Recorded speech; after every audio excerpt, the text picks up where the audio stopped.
Welcome to Carolyn's Corner, Into the Unknown. This is a safe place to talk about, share experiences, and ask questions about the unknown or paranormal. We're so glad you joined us. We'll begin shortly, so get ready to interact. Before we begin, please like, comment, and share. If watching on YouTube, don't forget to subscribe. Thank you.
She's like, I just realized I was muted. Sorry.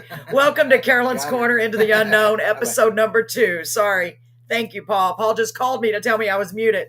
I muted myself. I've got a bad habit of doing that. Ladies and gentlemen, welcome. We're thrilled that you're here with us tonight. I have my dear friend with me, Mr. Lalo. He's going to be my co-host tonight, at least for a while. Can you hear okay, Lalo? Oh, yeah. Great. Can you hear me okay? Yes, I can hear you. And I can't hear you through the mic, and I don't know why. Make sure it's on. There we go. Now that try it. makes sense, too. There you go. Now I got you. So, ladies and gentlemen, Jennifer is remote. I didn't realize I had myself muted. I'm sorry. We're trying to get it where there are no kinks, and there's always kinks, right? So Jennifer has a remote? She has a remote, and she is remote. Oh, she's remote with a remote. She's remote with a remote, Gotcha. yes. And I'm going to bring her on the screen right now so she can tell y'all where she is and what she's doing. She's at a secret location. Is it your secret location? It's my secret location. Here she goes. Here we go. Here's Jennifer. That's a lot of pressure. See, I had to have a remote. I know. Now she's got a remote. Do you have a remote? It's actually my phone, but I don't have a microphone, y'all. So It's okay. We can hear you loud and clear. I don't know whoever's watching, but if y'all were on the last session or even the time before, we talked about Paul, and he's on our show. And I've always had an aversion to watching him. There's something about watching. I just couldn't do it. It's not personal. I just couldn't. And I mentioned it in our first show like this. And I was like, hey, start talking about attachments, bro. I think we have something going on. And I would love to cleanse you and help you out, try to figure it out. Never did I think I was going to get taken up on my offer. But yet here we are at Paul's house with the toolkit and ready to go. Wow. So that's what we're going to work on. How exciting. So you're going to be doing a cleanse on Paul because tell them exactly why you think that might be important for him.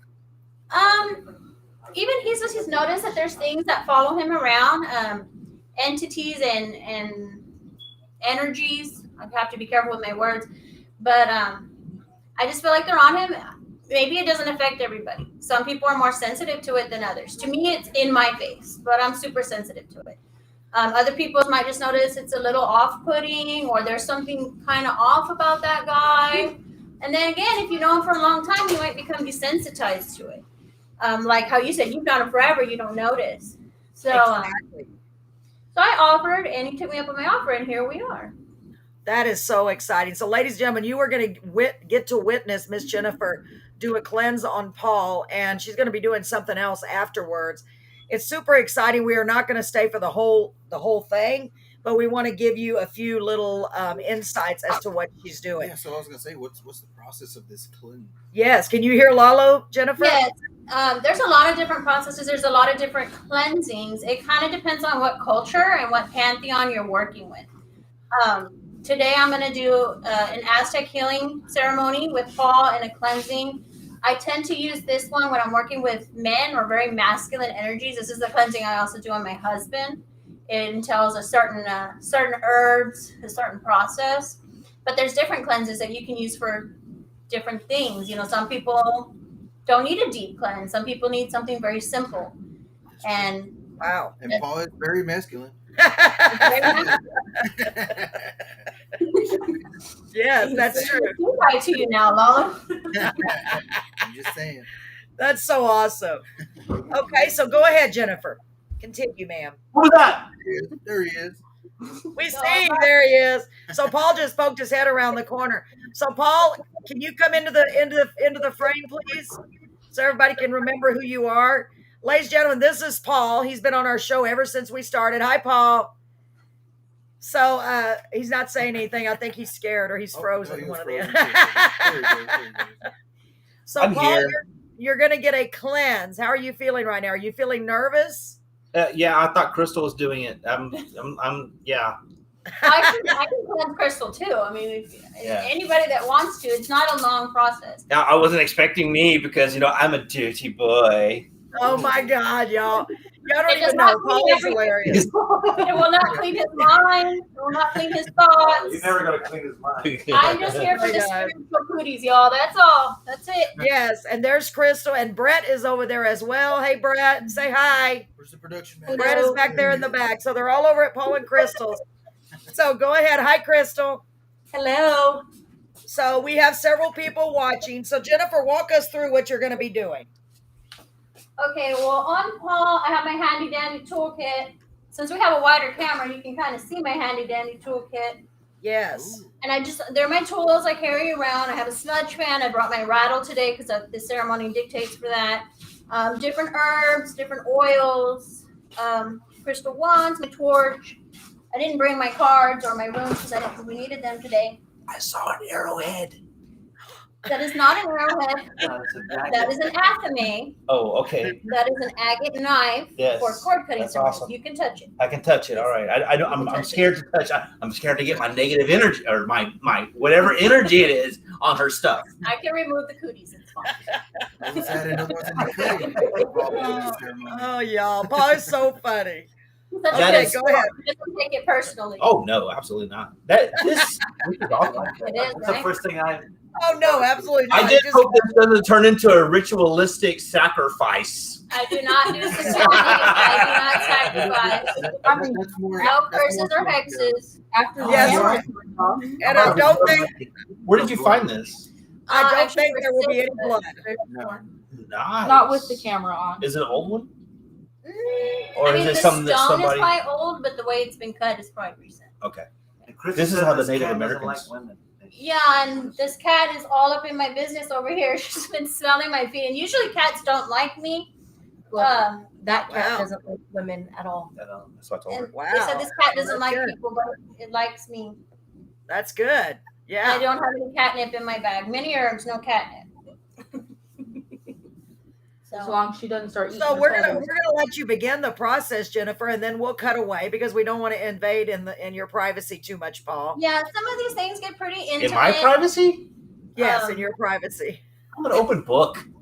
I don't care. I mean, my husband said he was going to watch. I don't know if he's watching, but he'll know I do this to him, so I don't think he would want me to do it live. But Yes, and by the way, ladies and gentlemen, just a quick reminder, we are also on YouTube Live right now. I've got us on the big screen so we can see. It's working great. It looks funny, though, because I'm talking and I don't hear myself, and Lalo's just looking confused. So, As we always. finished- yeah, it's like a monitor. We can see we're on both I'm places, just playing. Lalo. I'm just playing my part. He's Carolyn. just playing I'm his playing part. my He's so part. great. He's so And great. The before, confused Mexican.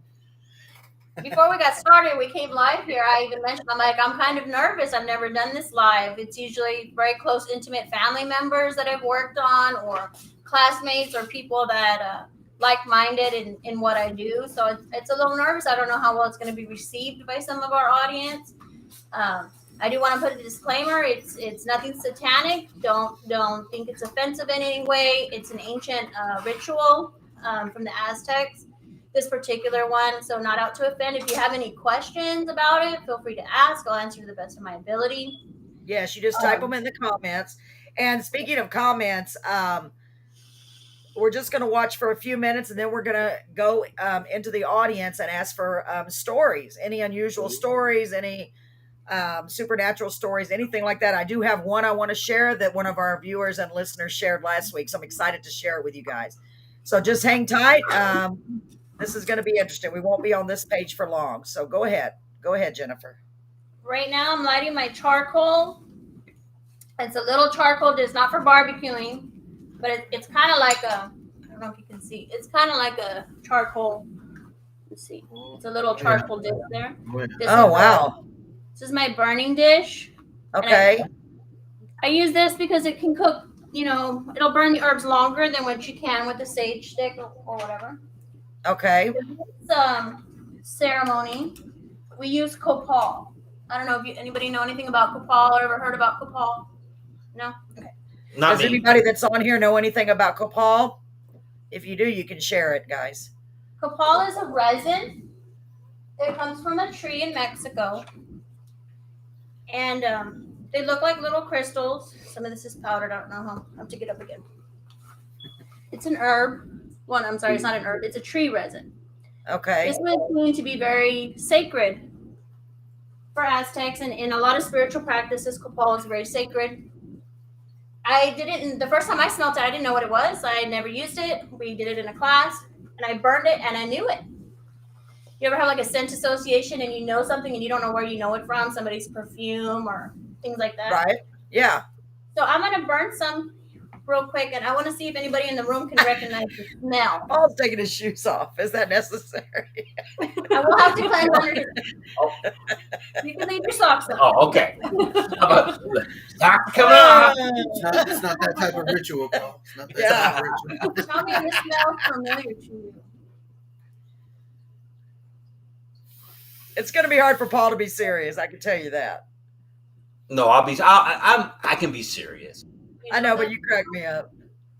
Sometimes you know it, but you don't know where you know. Yeah, we don't smell it. I feel like I'm smelling it. I don't smell it yet. Gotta wait a little Crystal more. says she does know the smell. I know the smell, but I don't know where it's from. Forget your name. Ashley. Ashley says it's familiar. She can't pinpoint it.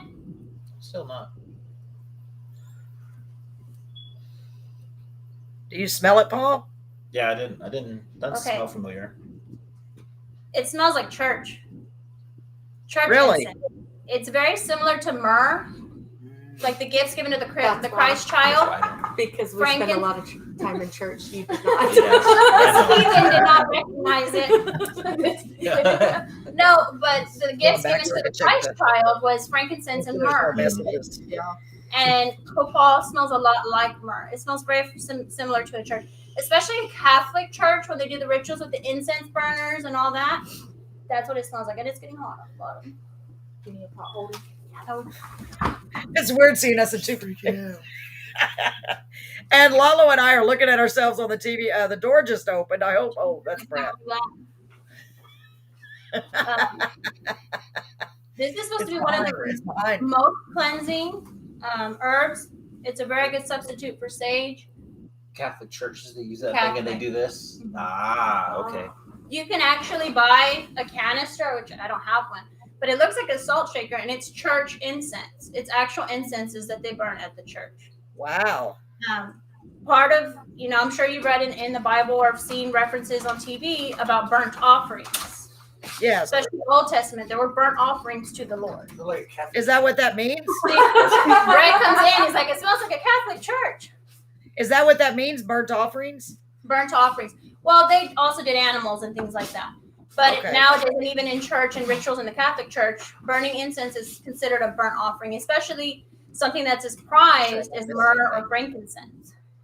Okay. They're not, a good frankincense, a true frankincense isn't cheap. It's a value, and it's something that when you give it, it means something.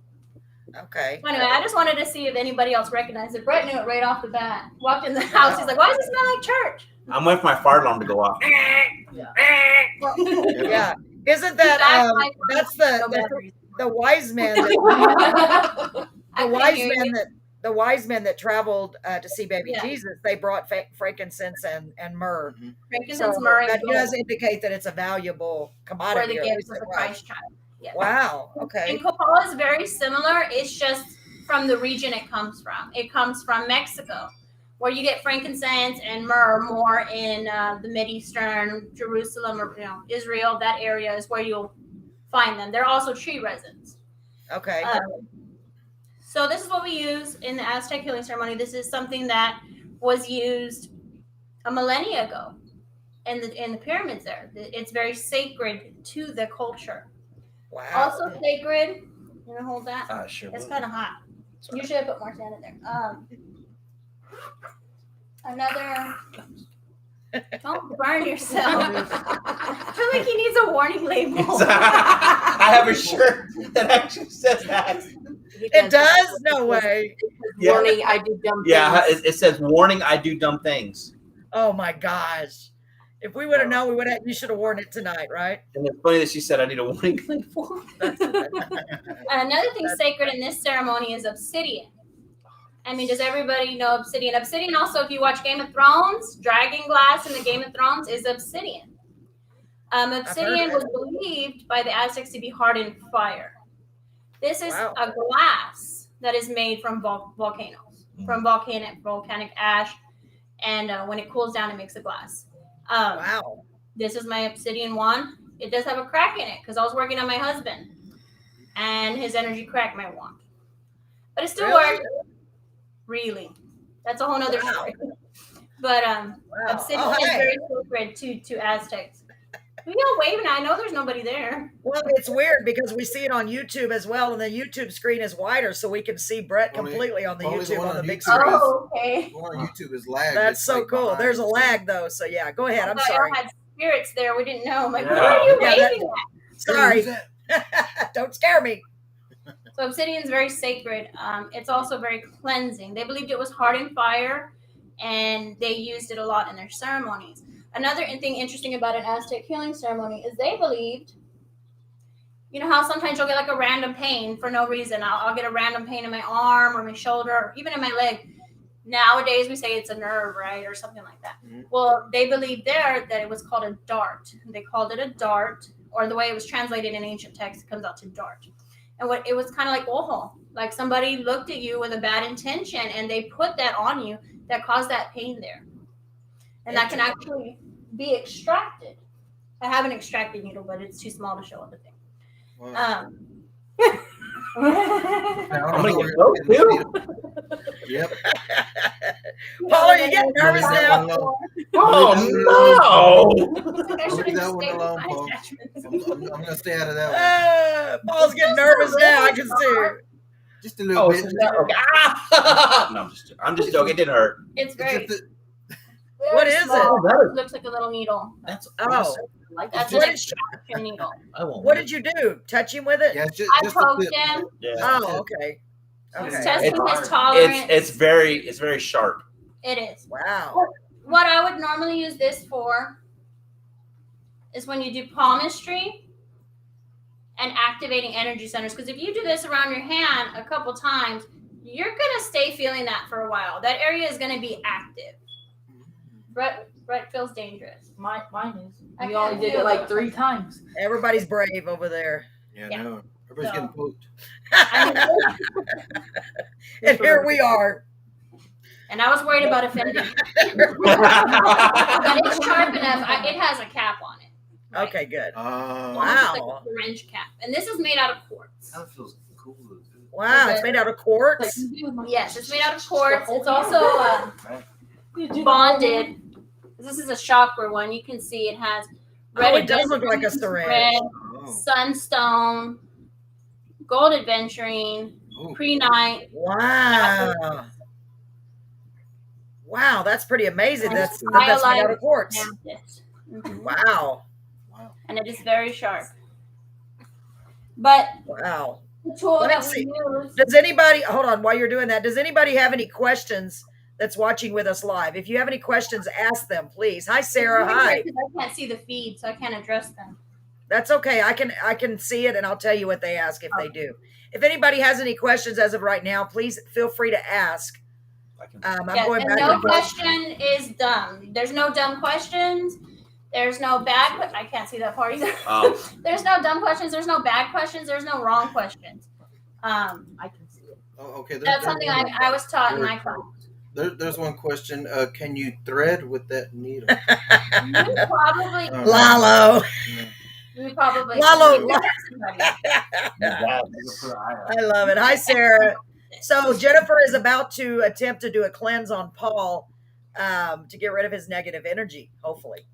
It's not negative. Careful of your words. Mark Gallagher is on here, and he said, "Stick Paul hard." My brother, Mark's on there. And then Donovan said, "LOL." Mark, and they know I do crazy stuff. That is not very nice, Mark.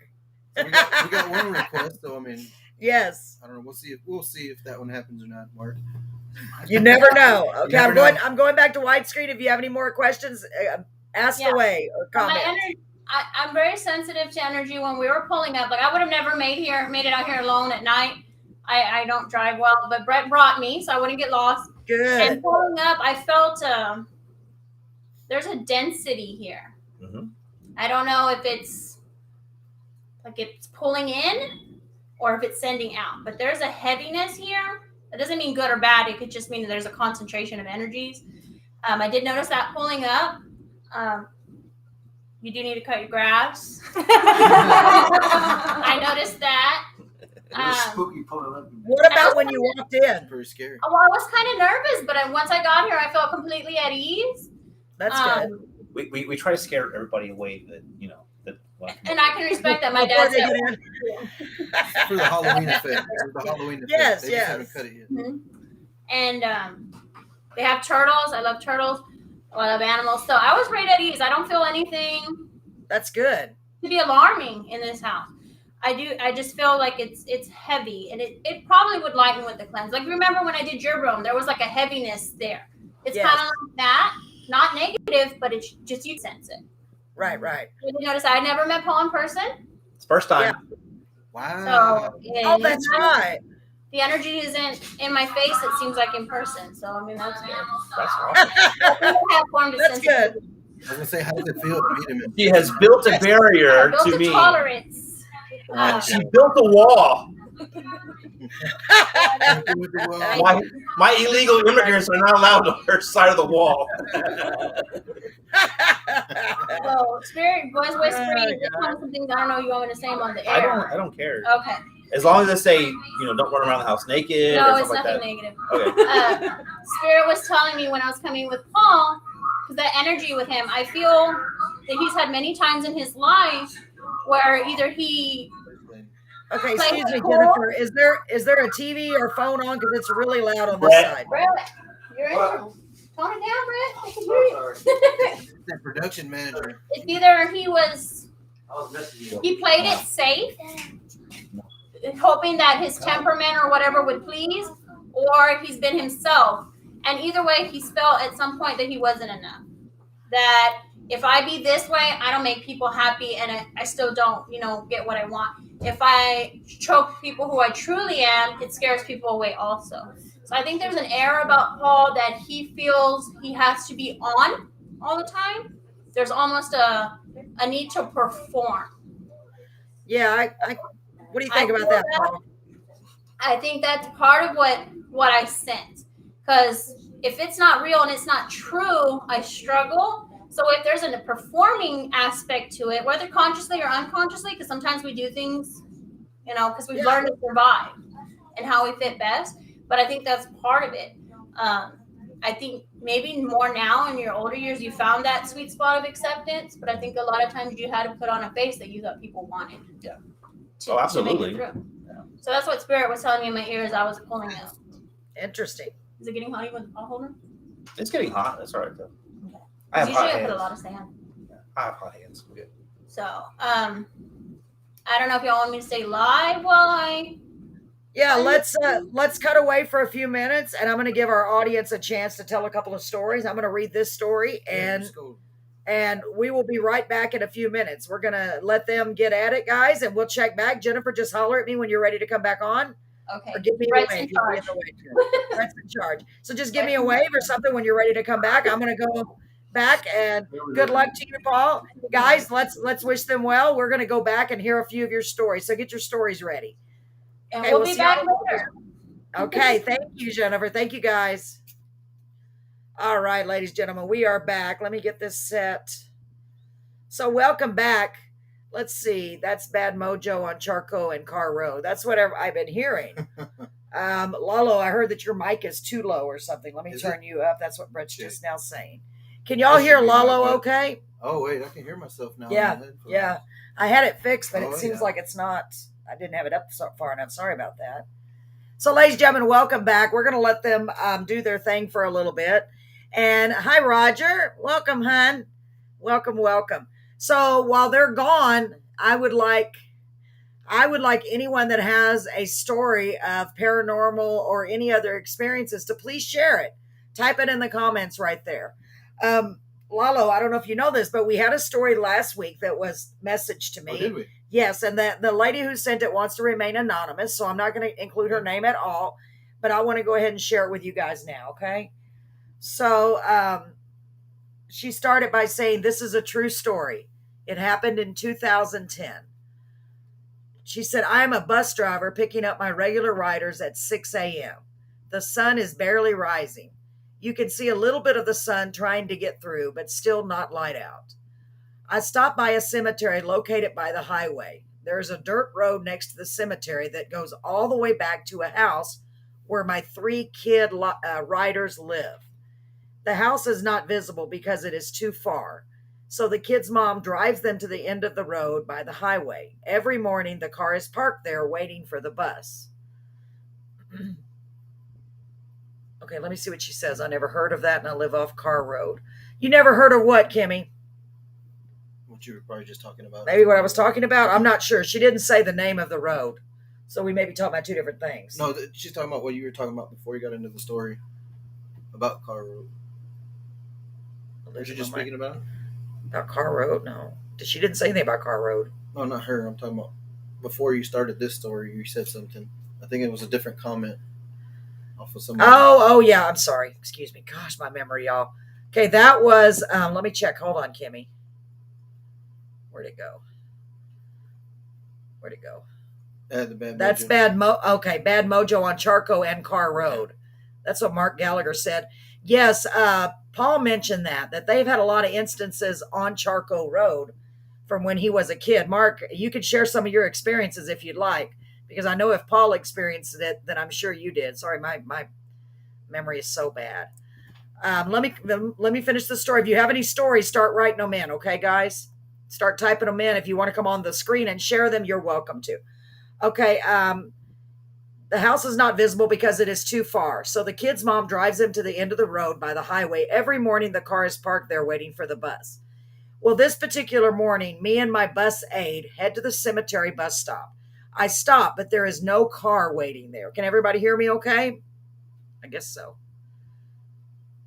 I'm trying to figure out why that's not showing up. So me and my bus aide look down the dirt road and see if they are coming. I see a tall figure and 3 small figures walking. They are far off in the road, so we both can't really see any faces, just the outlines of the people walking. I picked up 2 girls and 1 boy, so the figures looked exactly like the 3 kids and the mom. So I tell my aide, let me turn the bus around so I can go get them. It took me literally 30 seconds to turn around. We both look down the road and there is nothing there. No one is walking. So I proceed to go further and the house was way off far in the distance. Both sides of the road were all heavy brush and trees. So no way they could have gone into the woods. We both were all freaked out. Where did they go? We had just seen them walking. All day I thought about what we had seen. We both had seen the figures at the same time. The next day, I questioned the kids. Did you all walk to the bus stop yesterday? They were like, no, we never walk. That was really something that couldn't be explained. The only thing that made sense was that it was a cemetery. Maybe we saw souls or spirits. Wow. Yeah, isn't that something, guys? What do you think about that story? So she said her and her aide both saw it with her own eyes, and they just vanished. At her secret job. Yes, at her secret job. Exactly, because this is anonymous. She said, my aide and I both saw them or the figure, so I know it was real. I asked her to explain to me what she saw, and she told me exactly what I had seen. She said, I saw a taller figure in the middle, 2 small figures, one on one side and 1 small figure on the other side. And like I said, she wanted to remain anonymous. She said I was able to edit it if I wanted to. But I don't think I need to. I think that was a great story. Yeah, and I can just imagine. That's really spooky, isn't it, Roger? Does anybody that's on here right now have any stories? I have one that I got from a friend. Yes, please share. Which will also remain anonymous. Yes, go ahead. It's a little late to get permission or whatnot since we already lied. Yeah. So he tells me, did I ever tell you about the time we went to the graveyard with some neighborhood people a long time ago and went to the veterans cemetery and turned off my car? Oh. We left the headlights on and then played the Halloween theme song. Oh, God, add to it. Okay, go ahead. And then he put, do you remember those reflectors on the back of shoes? He said, well, we saw someone run across us and it looked like perfect human form. Then we turned off the music, and then I swear to you, we heard a knock underneath the car. Like if the police were trying to really get your attention, like real hard banging. Under the car? Under the car. Whoa. And then he put, I couldn't sleep for nights for a long time. Oh my gosh. Yeah. I wonder what the explanation is for that. I have no Whoa. But That if you get is- in the cemetery, it's real. Yeah, within a cemetery, you would expect something unusual to happen. Let me just peek real quick. I don't know if they can hear me. Are y'all ready to come back on the screen yet? I'm waiting for a sign. Okay, I think they're ready to come on real quick. Let's bring them back on for a minute and see what's up. Okay, and we'll tell some more stories in just a moment. Get your stories ready, ladies and gentlemen. Okay, so y'all are back on the screen. So what's happening now? I used a rattle in a lot of ancient, not even ancient, that's not an appropriate word.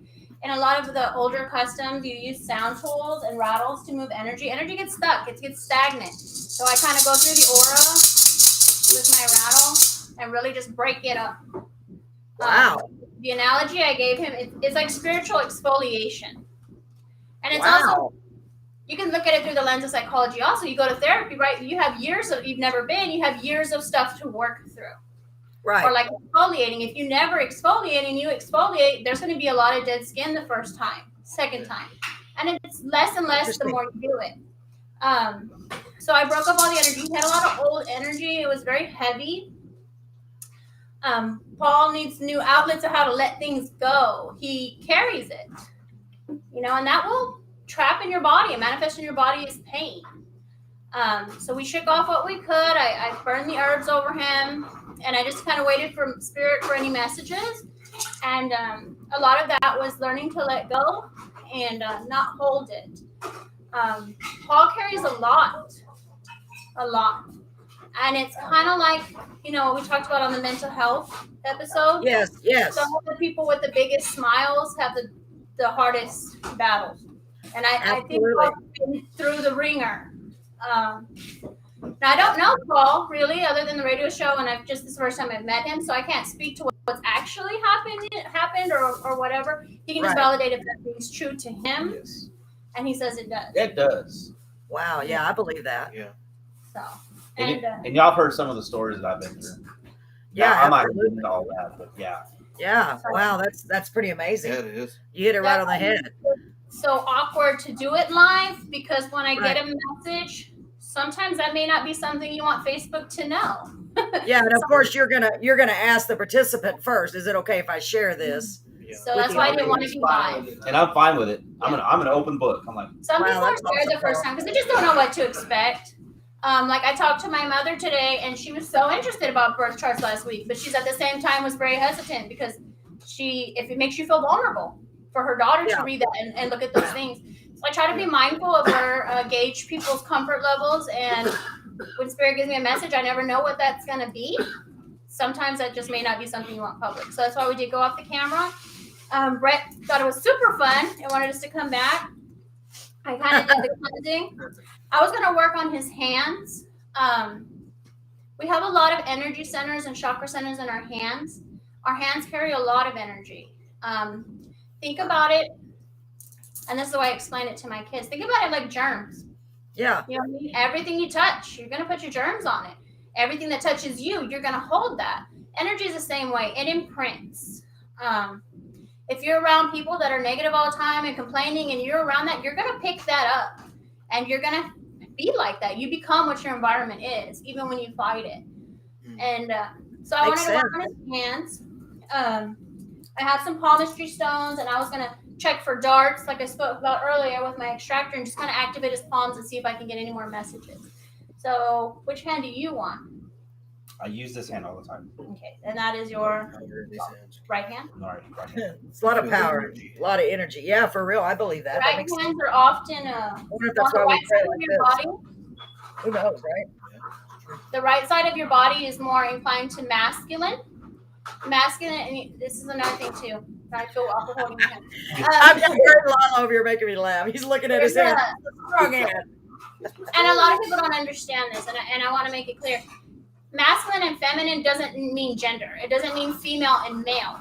Okay. You embody both. There's a duality. We have feminine aspects about us and masculine. A masculine energy is very A to B, get it done, shortest distance, more productive, go, go, go. That's a masculine energy. A feminine energy is more like, well, we could try it this way, or let's try it that way, or this could work. That's what we do. And masculine energy gives. The masculine gives, and the woman receives. We can go to a biology lesson there, but shooters and cooters, think about it. Gives, receives. That's how it works. So your right hand is going to be your masculine hand. That is your projecting hand. Leave that one alone. No comment. It's just, that's how I remember. I know it's crude. No, it's funny. And, it's hard to look at Lala with a straight face when you said that, because he's so funny. He makes me laugh. And I can look at your chart like we did last week, and I can look at the balance of the feminine and masculine. Some people are in between. And think about a very masculine energy in a woman. You know what I mean? When I picture a very masculine woman, I imagine a woman that's kind of fed up and ultra independent, where I'm going to do it on my own. I don't need a man. I'm going to raise this. She's more masculine dominant.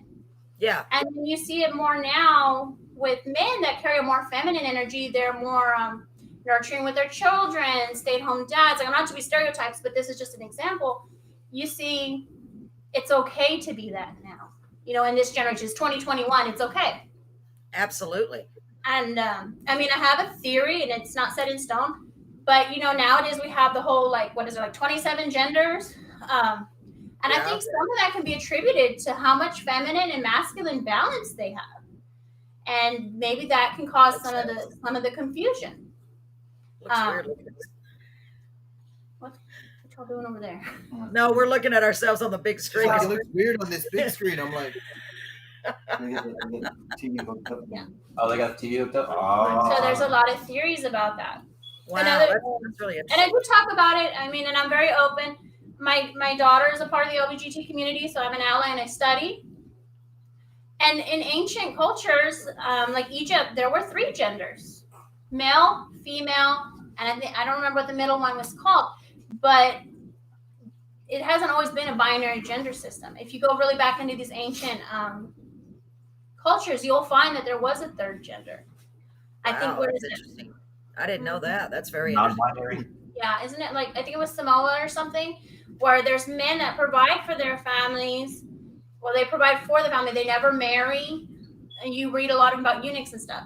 But I would have to come back with more research. But I'm just saying the balance of feminine and masculine is not limited to your biological parts. We both embrace all duality. Right. Okay. One day, if you're having a day where, I know I have them. Some days I'm like, I'm going to get it done. Go, go, go, go. I'm in my masculine that day. And if there's another day where I want to receive and I want to be pampered and I want to think and create, and I'm in my feminine that day. And that's okay. So anyway, that's what I was saying, the significance. Because when I asked him to hand me which hand felt comfortable, he gave me his right hand. His right hand would be connected to his masculine side. He also has his dominant hand. I know we haven't spoke on it, but there's a sacred adornment. Like when you wear I don't even have my jewelry on today. When you wear certain gemstone jewelry, say if I wore prehnite on this hand, it's a stone, and that stone is a healing energy. Well, if I wear that on my right hand, that means I'm projecting it out. It's not for me, it's for the community. Or if I was wearing it on my left hand, I'm holding that energy for me. So you wear for others on your right hand and for you on your left hand. Interesting. I didn't know that. That's very interesting. Now we're learning something new. So I was going to work on his hands, some palmistry. I just have some stones here. I cleansed them already. Okay, while you're getting ready for that, I just want to mention to our audience, if you have any stories of things that you've experienced in your life, unusual encounters, spooky encounters, anything to that extent, send it to us. Type it on the messenger right now, or you can send it to my Facebook Messenger. For those of you who know me personally, send it to my Facebook Messenger, or even my personal messenger. We'd love to have your stories to read them on the show, because we've all, majority of people have experienced something in their lifetime that they can't explain. And that's what this show, we really want to focus on that as well, about unknown occurrences. And maybe it's amazing. We're finding so many similarities between people that don't even know each other. Yeah, it's crazy. Yeah. So I see one right here. Let me see what it is. Hold on. Or something to that effect. Okay, Jennifer, can I go ahead and read this while you're doing that? Yes, go ahead. I'm just inspecting Paul's hands. Okay. Very So, masculine hands. yes. Very. So a couple of nights, this is from Donovan and it shows on the screen so I can make it public. A couple of nights ago, he was sitting outside listening to 93.9 in my truck. And I noticed white shadow going back and forth. I believe it was Kimmy, which is his wife. Hold on.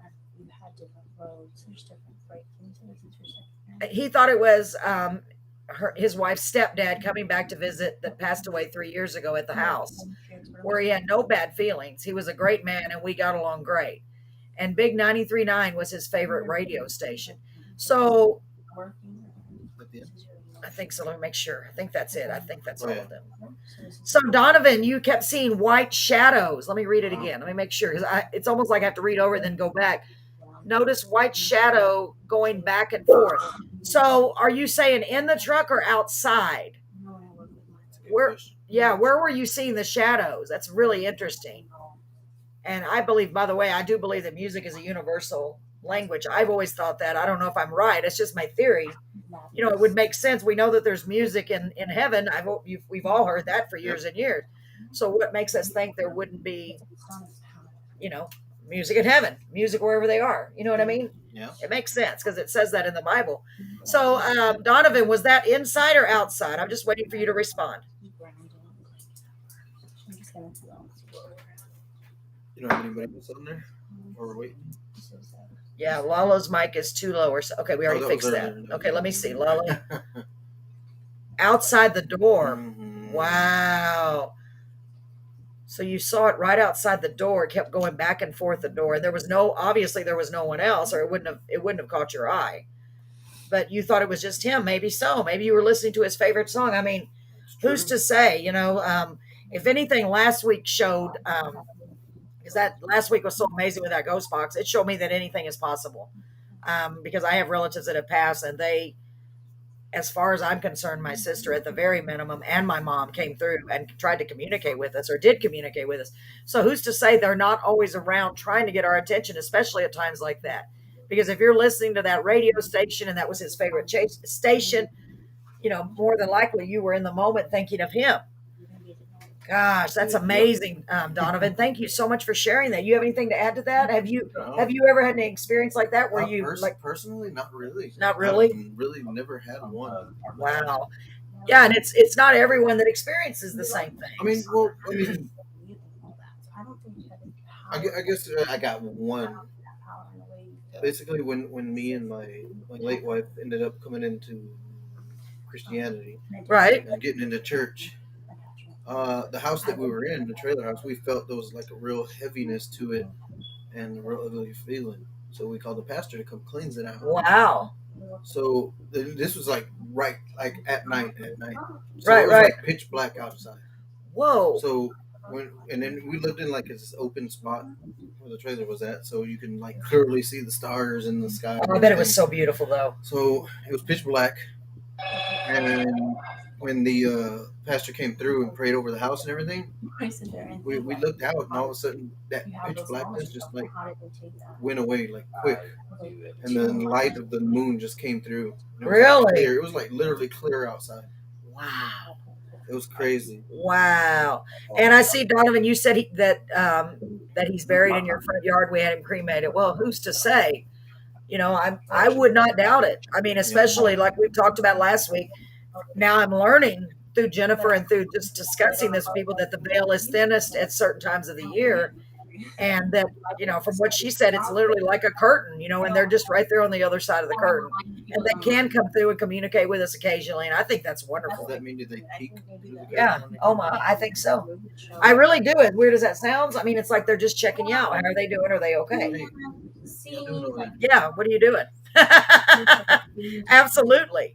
Wow. That's a good, Kimmy, that's a great story. Kimmy and Donovan. Yeah. Wow. I think that's wow. Be like. Okay, let's go back to Jennifer real quick. Think about more stories. Anybody has another story, please type it in. Okay, we're coming back to you, Jennifer. Go ahead if you're ready. If not, we'll put you back in the waiting room. No, I was just working on his hand, and I was just talking about some of the things I picked up. Okay. How about Paul talks and say how he felt about it and what he thinks? It's a a good idea. That's a great idea, Paul. Go ahead. A lot of what she says it rings true. Okay. I wear like a mask, and I do wear a mask. Many masks. Yeah, and I That don't doesn't ever surprise let. I'm scared to let my true self out, and I use comedy a lot to. You do. You always have. And I always do, and that's how I cope with stuff. Even whenever me and Crystal get into arguments, I try to bring a little bit of comedy to it, and I'm so bad because I've done that. And she's like, how are you joking about this? I'm like, I guess I shouldn't be joking about it. So yeah, I mean, I joke too much, and I get in trouble. Yeah. I suffer from foot and mouth disease. Yeah. I think that's his safe place comedy, though. It is. Yeah. I think that is what Paul does the best received. Over time, that side of him usually goes over with most people, so that's where he resorts to. That's his comfort zone. Yeah. I believe that. Paul wears a lot of masks. But when I was a magician, it's you go. funny because I would. A very good magician, I might add. Everybody would, because it's hard to say. When I was in school, I was shy. I never talked to any people. I was always to myself. I had one best friend, and that was it. I joined the military, and when I got out of the military is when I opened up, started doing karaoke, started doing this stuff, and then I got into magic. But what's really funny is that I didn't like being around a lot of people. Yeah. So I learned how to put a cloak over me. It's almost like wearing a mask for Halloween. And when I got on the stage, I turned into a complete different person. You do. You really do. I was able to interact with people. I was able to do magic for people and do this whole thing. It was like it was like my personality switched. Yes. And then when I was done with it, it was like my personality went back. It's almost like I do karaoke. Y'all see me. I'll get on the thing. I'll act. I'll sit there. I'll sing. And I'll dance around the bar. I'll talk to girls with the microphone. And I'll do all that. But that's not me. Yeah. And as soon as I'm done singing, what do? I go sit at the table, and I'm like just listening to other people. I mean, that's just when she said mask, I'm like, yeah, definitely. It's like a cloak of protection almost, where I can see you, but you can't really see me. Like you can only see as much as I will let you see. And I think that's what I picked up on, because the mask he wears to the radio show was a little off-putting to me. It's a very larger than life. I need to perform right now. Yes. I need to be that kind of person. To me, watching it's a little like, ugh, like, what are you doing? You're doing too much. What is that about? So I have trouble watching, but after working on him, I think it's in some ways a coping mechanism. It keeps him in a place where he shields himself from unnecessary hurt because he doesn't know how people can receive him. Wow. And that's just what I feel. Yeah. No, Wow. true. That is so interesting. I've known Paul for quite a while. And I agree with what you're saying, because Paul and we've always gotten along really well, because I think both of us are very similar. Our personalities are real similar, because I do the same way, not exactly the same, of course, but our personalities are very similar. Because it's like we're on, and we don't let anybody pass that. But Paul's even more so than I am, I believe. I think everybody does that to an extent, subconsciously. There's always parts of us that other people reject. When we're open, if we're too loving, then we're clingy, or we're too, we keep to ourselves, we're too distant. So I think a lot of us have those subconscious things that we put in place to save ourselves. That is exactly. Because when I have this issue with, like, I'm a very loving person. So like with my wife, I'm always wanting to hug, touch, feel, kiss, and do that. When she doesn't like to receive that from me all the time. Where that's like I don't want to do, and I want it when I want it. Yeah, and that's it. So I've learned how to adjust the way I do things, because I love her, so I have to respect what she wants. Yeah. And it's that goes crazy. into the love languages. Have you ever studied the 5 love languages? No, I've never have. That tells me his love language is physical touch. He needs to be felt. He needs to be touched to feel love. And hers is probably how do you want? I like to be showed. She wants action. She wants acts of service or words of affirmation. Don't talk about it. Don't be kissing in my ear. You said you're going to cut the grass. Go cut the grass. And that's perfectly fine. That's just her love language. We all give and receive love different. I like how she used the grass. Just throwing that out there. I think that was a big hint there, guys. I feel personally attacked because my neighbor cut his grass today. And so there's that peer pressure. Like, really, did you have to cut your grass? Because now we have to cut our grass. Yeah, Brett does that every time. Dang, so I'm a little triggered with the grass. So I'm taking it out on Paul and his grass. Brett is the same way. I have fairies out there living. I don't want to ruin their home. That's my excuse. Yeah, I know. There you go. That is a good excuse.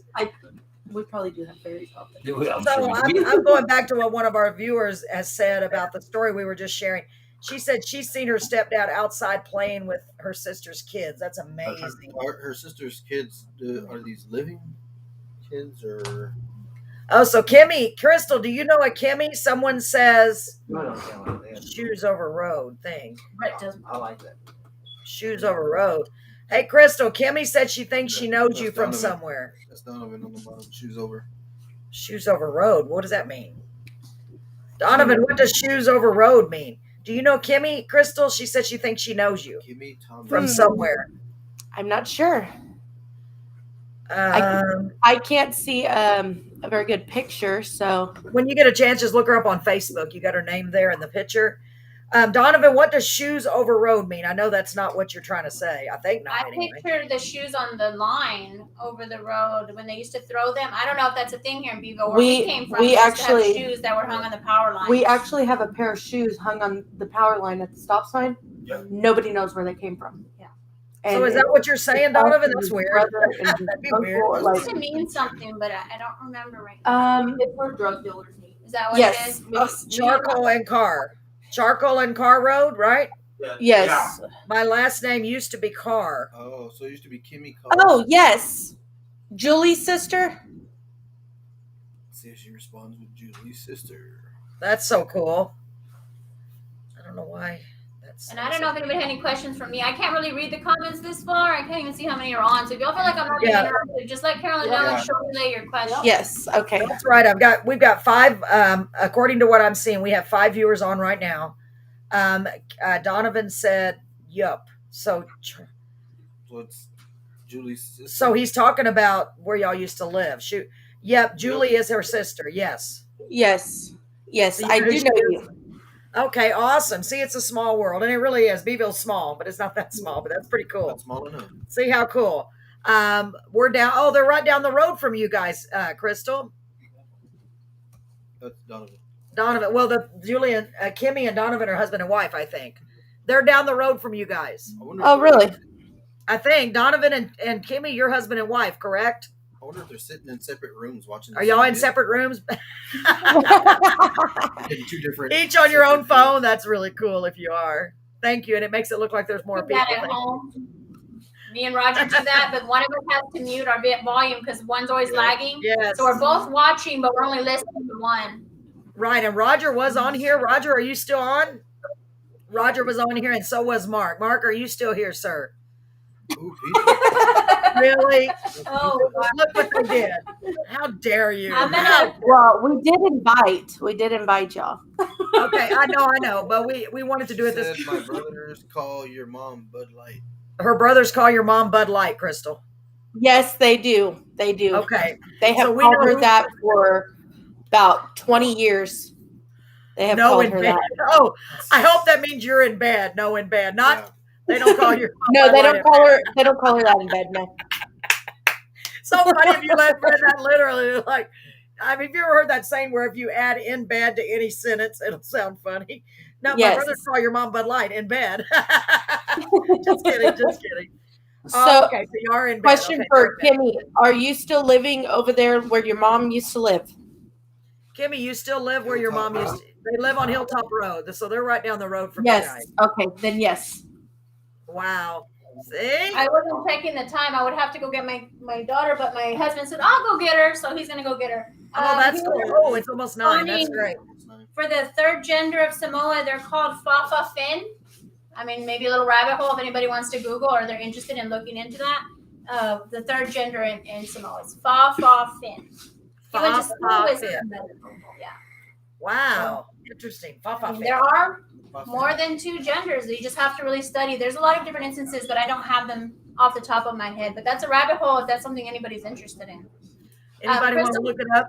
Go ahead. Yeah, Crystal wants to be cleansed, and she's brave enough to do it live. And Brett said to do it live because he wants everybody to see. The whole thing. Is everybody ready? All of our viewers. Crystal is going to be cleansed live. Let's see. Yes, she is still watching. Roger's still watching. Great, Roger. So, so you're gonna go get. Let me make this wider, but I can't see the comments when I do. That's it. Yeah. Look at her. I think she's like. Wants to So be you want to? Are you sure y'all want to do the whole thing live? Yes. Okay, we'll see. We'll play it by ear. Go ahead. Okay. And Brett wanted to see it. And like I told you about the rattle, I use it to break up any stagnant energy. I think it's very interesting. Okay. I was a cheerleader. I know. I was dancing.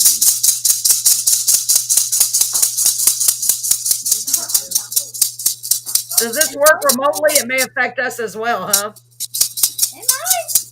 Going under like this energy is stuck. And like I was explaining, you think of like a bucket, right, with pebbles. If you pour sand in there, even if it doesn't look like it's going to fit, it's going to find a place to go. And that's True. the same thing with your energy. Negativity things, those things we were talking about last week where we do the and we don't breathe that out, it's going to get stuck somewhere. And you know, it may be in your armpit, so you got to get in there. Wow.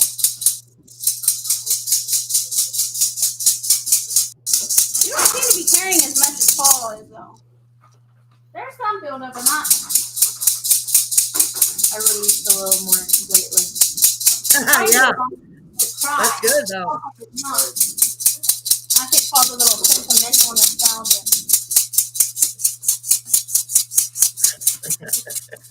And I just go through her aura and break it up, and I try to listen for messages from spirit if they tell me anything. I do know that Crystal has pain in her body. She has some issues that they don't necessarily have diagnoses, and Right. I can feel like there's a lot of hurt, almost resentment, where Almost what? resentment. Okay. Like that where they invited and why not me? Or why them and you didn't think of me? And what about me? Oh yeah, that's fair. Feeling very left out, very and it's almost like formed a resentment in her energy field, like, and so that's going to be triggering her. So next Crystal, time, you didn't tell her any of that, did you? No. Of course. No, I don't know, Crystal, just from here. The only part that she knows has literally nothing to do with any resentments. Yeah, just pain. Wow. It's just more of my medical side of things. Okay. Cool. She acts like she's not sensitive. She puts on a tough face, but I think underneath, you know, it hurts. Things hurt. And Yes. She notices, like, she feels all that passive aggressive, and she tucks it in over here. Okay, that's the way you're going to be. We put it in this pocket. I saw what you did, Paul. I'm going to bring that up next week when we get in a fight. And she does that. Instead of addressing, like, she bottles it up. And then when she gets really mad, that cork comes off and for whoever's in the way. But all of that comes from pain. She's been hurt. It's hurt. I feel a lot of a left out, like is there a sibling thing where one was favored over the other? Or There's multiple people. Okay. And that's the thing. So that's what I'm picking up. And that'll settle in and that'll make you sick. I'll let it go, but it's easier said than done. I have some of those issues too, and I've released them multiple times, but they come back. Those are hard. Did I lose my fire?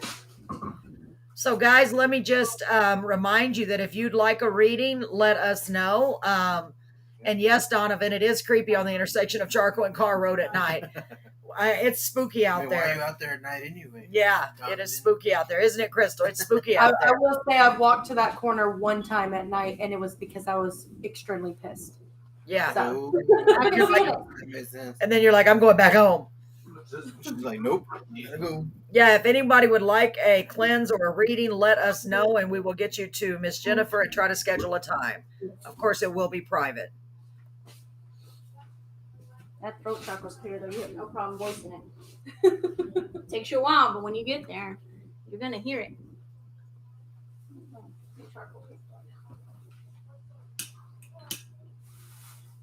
We're having technical difficulties with the charcoal.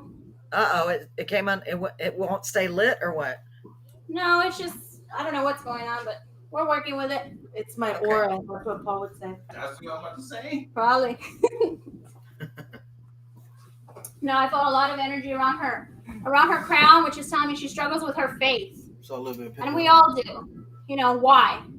We all have those moments. Why, God? Why? And I think she has a lot of those questions. And I feel that she struggles with her faith. And that's why I don't do it at my house, because my kids would be all up in there. They made a video and they wanted to show.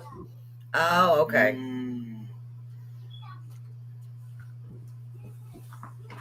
Yeah, I think you have a lot of hurt.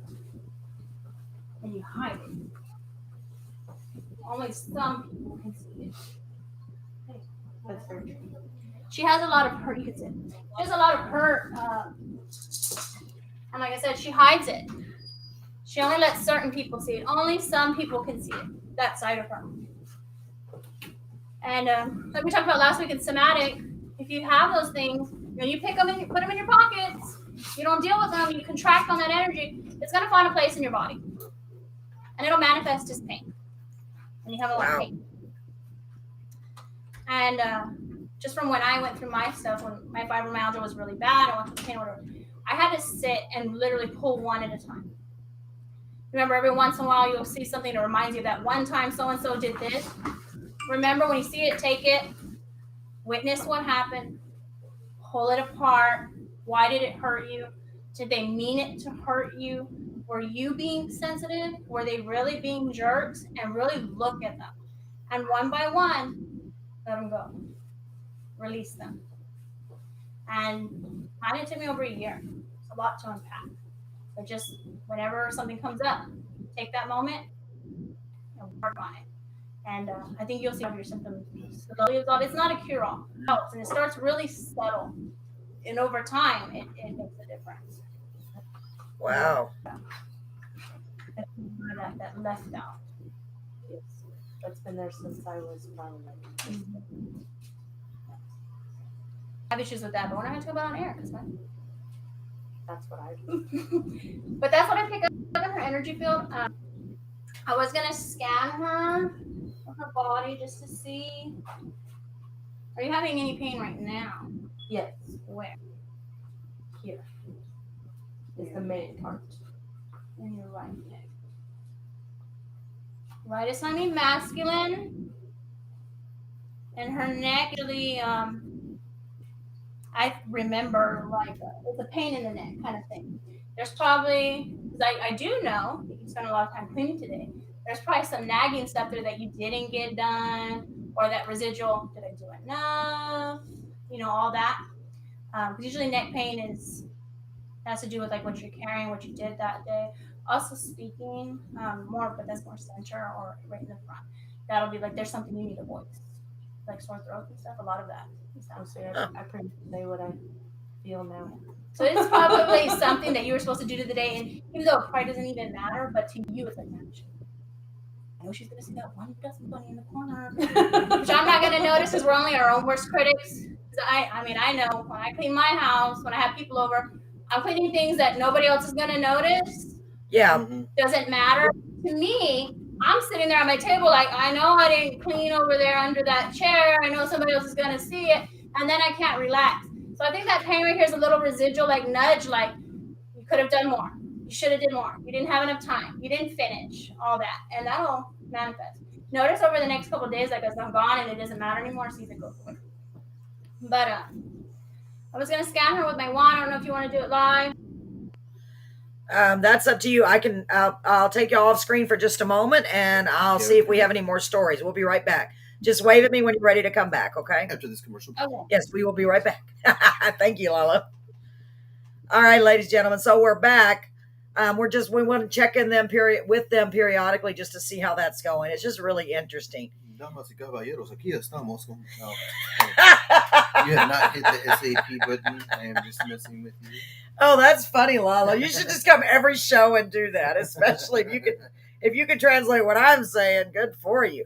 So does anybody that's watching right now have any more stories of things that you've had happen to you?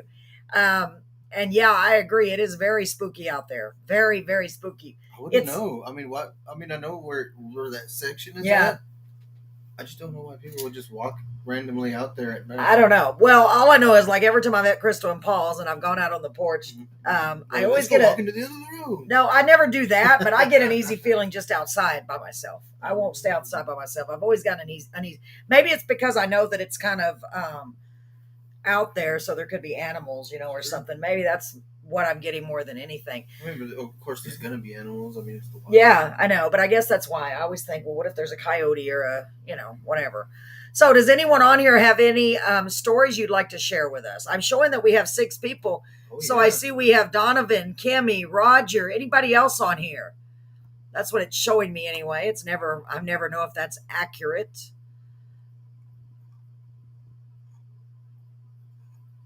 That was a really good story, by the way, Donovan and Kimmy. That was a really good story. And the fact that it just recently happened is pretty amazing. So I will say that I have not had any unusual occurrences here at the house ever since Jennifer did her little cleanse. Of course, the ghost box thing, that was just really shocking because, I always kind of feel something in this room, but it's not negative. Do you feel anything negative? I know it's froze up again. Not really. Yeah, I don't feel anything negative in here at all. Yeah. And tonight I have all the lights on, y'all. So I know. even to the whole selfie light. yeah, I don't even know why I have the selfie light on when I've got the big. idea. Let's turn it off and see what happens. Okay, let's see if it gets real dark. All the lights on. It did make a big difference. Look, Oh yeah, look, turn it back on. let's turn it back on. Wow, I'm surprised Liliana isn't on. Yes, so am I. Luckily, she was able to get a new job, and she didn't get back from a trip she had for the job until late this evening. So she may come on later, but I know she's exhausted. So I know she doesn't want to miss That's her it. secret job. Yeah, she got that job, and I'm very, very happy for her, by I the have way. no idea which job it is. I'll have to tell you because it may be something that you never know. Oh, I wanted cool. to tell you, yeah. It's a really good opportunity. So does anyone else have any other stories to share? Because I've shared a lot of my stories, things that have happened to me in my lifetime, whether it be when I was a child or as an adult. Lots of coyotes with cooler weather around here. Yeah, for real. Yeah. For real. We saw when we were coming back from Sandia last time. Oh, Yeah, a deer actually ran out in front of us, but it was going real slow, like it was injured. But it was weird because it was more right before we got into Beeville. So instead of it being out there where we thought it would be, on whatever road that is, it was right before town. So I was like, and it just kind of walked across slowly. But I haven't seen any coyotes, but there are a lot out there for sure. Do you have any stories of anything unusual that's happened to you, Lalo? actually, no. I mean, the other one that I shared was the one that, of course, a friend went through, and then the one that I spoke about. So, I mean, Right. other than that, I haven't really had Well, that's good. too much of an experience with the paranormal. Yeah.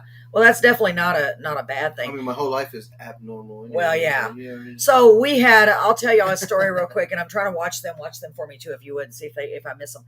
So, we can see them on there too, but that's kind of That's delayed. like- Yeah. So when I was a kid in the house that we lived in, sorry, not on. Yeah, it was a long time ago. We lived right by the railroad tracks, very close. In fact, we were so close that the house would shake when the train would come. Oh, really? Yeah, it was real Wow. close. There was like a driveway, like enough for 2 cars, Mhm. and then the railroad tracks. And our house was right here up on a hill. Wow. So it was really, really close. We always had weird stuff happen in that house, always. Does that house still exist? Actually, it's interesting you asked that because that house, the day we moved out, it burned down. No. Yes, it really did. What? Yeah, it really did. And we saw so many things and had so many weird things happen in that house. That's the house where I saw the lady coming out or going into the closet that I thought was my mom, that looked identical to my mom, until I realized later that my mom, she always had real bad teeth, so she never smiled with her teeth. And this lady, she was in a white gown and it was flowing, and she smiled and her teeth were perfect. Well, I didn't realize that at the time. In my brain, I was just like, and she went into the closet without opening the door. And it wasn't until months and months, maybe even a year later, when we were all outside on a summer night talking to the people that worked on the railroad, because we would all get together during the summer, because that's where our house was. We called them the railroad guys. They would come and work on the railroad, so they would stay in trailers right there. Looking back, it's probably not a good idea, but all of us kids would go out there, the boys and the girls, you know what I mean? Nowadays, I don't think you'd want to do that, but back then it was okay.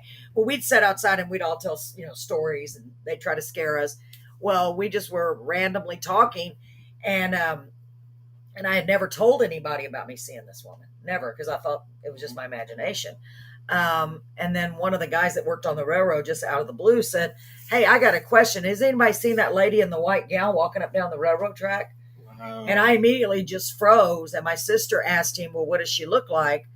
And he said, "Well, she had dark hair, and her gown was like flowing in the wind." And I'm over here freaking out, because that's exactly what I saw. She looked almost exactly like my mom,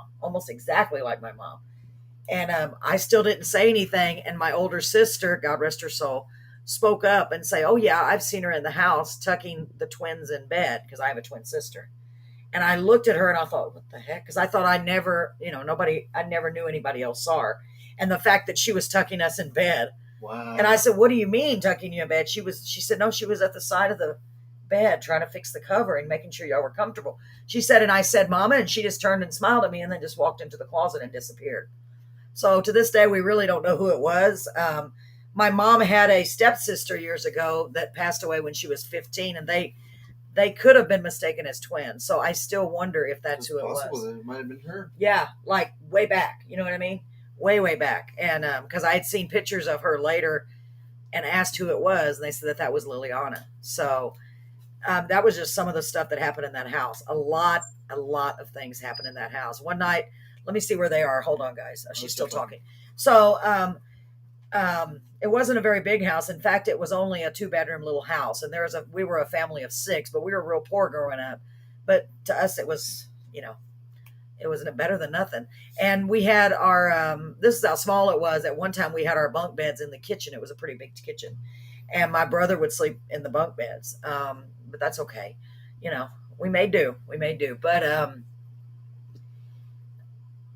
one night, my daddy drove a truck. Sounds like a country song. See, that's why I like it. My daddy drove a truck. Yeah, so he was gone a lot. And we had like a back door, of course, but at the back door, we had those locks that had like the chain. You know what I'm talking about? Mm-hmm. The chain. And there was 2 steps at the back porch on the outside, just 2 steps. And there was a window above the door. It's really hard to explain. It's hard to visualize it unless you're, you can see through my head. But anyway, it's just a door, 2 steps outside, concrete blocks. You have an idea what I'm talking about. Mm-hmm. And there's a window above the door, way above it. You can't reach it. Of course, I couldn't. I was a kid. Okay. And one night, we're already getting ready for bed. My daddy is gone. And I hear my mom yelling, "Get out of here, get out of here."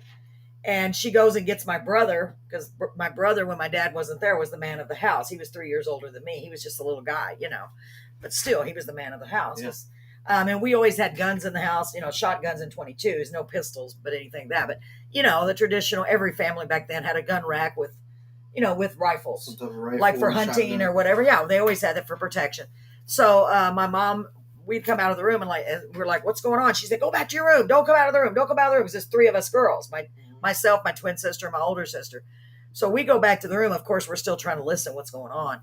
And she tells Ricky, "Go get the other gun." And they're at the back door, and something is shaking the back door, like shaking, like it's shaking. And I of course, we peek, and we're not supposed to be peeking. Penny's trying to help us stay in the room, but she's freaking out. We're all freaking out. And it won't stop. It won't stop shaking the door. So she's like, "Get out of here. I'm going to shoot through the door if you don't get out of here." And it would just stop. It would just stop shaking. And then it would get silent, but you could hear like footsteps going around the house. Wow. Honestly, you could hear it. And we had the front porch light on, and our bedroom where we were, it was right by the front porch, but we never could see anything, but we could hear it. So this went on, and this was just maybe 10:30, 11. This went on literally all night. Literally all Really? night. Yeah, the sun was about to come up. My mom was so mad. One time she yelled, get the hell out of here. She was so mad. And she cocked the gun. It was one of those old, I don't know what it was, shotgun, I think. And she said, I'm going to shoot through this door. And so she got mad. So she started to go to try to open the door. And to open the door, she had to, let me think here if I'm right. Oh yeah, when you open the door, the lock, the chain lock, you pulled out and the door's there. Now all this time our cat was up in the window because there was enough room for the cat. The cat was up in that little window above the door and he was just like that, for real. I'm not kidding. I'm not kidding. I remember it like it was yesterday. I was so scared. I was so scared. And when my mom she said, that's it, because she thought it was a kid. She's like, it's got to be one of the neighbor boys because they're always, always messing around. Yeah. So she tried to open the door, and when she did, whoever or whatever it was tried to push the door. And she pushed it as hard as she could. Ricky helped her, and they slammed the door back and locked it real quick. And so right before the sun came up, whatever or whoever it was finally left. And we didn't have a phone when we were kids. Otherwise, we never had a phone. We never could afford that. Oh, I like this. I'm going to have another story here. But we got our neighbor to take us to the constable's office, or we walked because we didn't have a car. I don't remember how we did that, but miraculously. Yeah, we got over there and he came and investigated and he didn't see any footsteps. He said, I don't see any sign of anyone. So to this day, we never figured out what it was. That's crazy. It was so terrifying. Like, honestly, especially as a kid, it was so terrifying. Let me see. Okay, here we go. So I see y'all got somebody get us a story. Hold on, guys. Let me see if I can get into here. Okay, hold on. It's hard to maneuver around here. I just realized, Go ahead. You know how to get there, right? It's easier to go that way. Let me see, guys. See if I can get back to this. Okay, I got it. Okay, I'm going to start reading this, Kimmy, if that's okay. I really love stories, especially when they're real. We've all had so many interesting and weird things happen. Okay, so, man, you even know the date? Oh, my gosh. Not me. I can't remember dates or ages or anything like that. I just know that it happened. I think it traumatized me so much. I kind of blocked it, but yet I remember it because it was so traumatic. Okay, so, excuse me. Kimmy says on January 16, 2010 at 2 a.m., she was on the internet, just about to log off and go to bed. And I see my grandma, and she tells me, don't go to sleep. Hold on, let me see if I can scroll down. Just a minute. I'm having trouble scrolling down.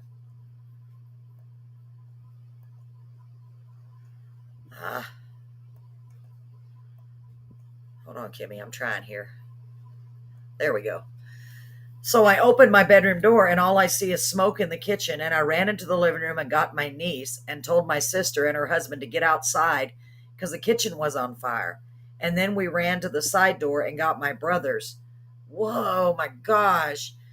Out after banging on the door. And then my brother-in-law went upstairs to get my nephew. And my mom and stepdad weren't home. They were at New York aunt's house. I guess that's what that means. So called them after we called 911. Oh my gosh. So I'm guessing that your grandmother who was deceased told you not to go to sleep. Is that right? Or was it your actual grandmother? Was she there with you? That's interesting. Just about to log off and go to bed, and I see my grandma. It's got to be, yeah. Oh my gosh. I really do believe that. They say it could be your guardian angel or a spirit coming through to tell you. I don't know why I'm having trouble. There we go. Wow. So was your grandmother actually alive, or had she already passed? Kimmy?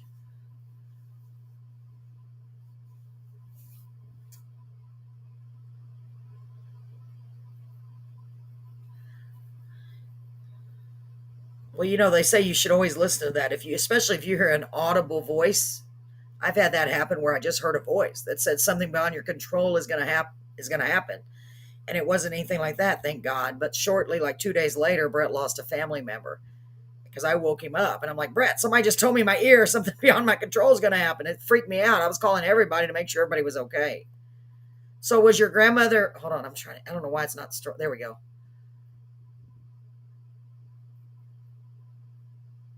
Okay, that's what I thought. Oh my gosh. So you actually saw her and she told you not to go to sleep.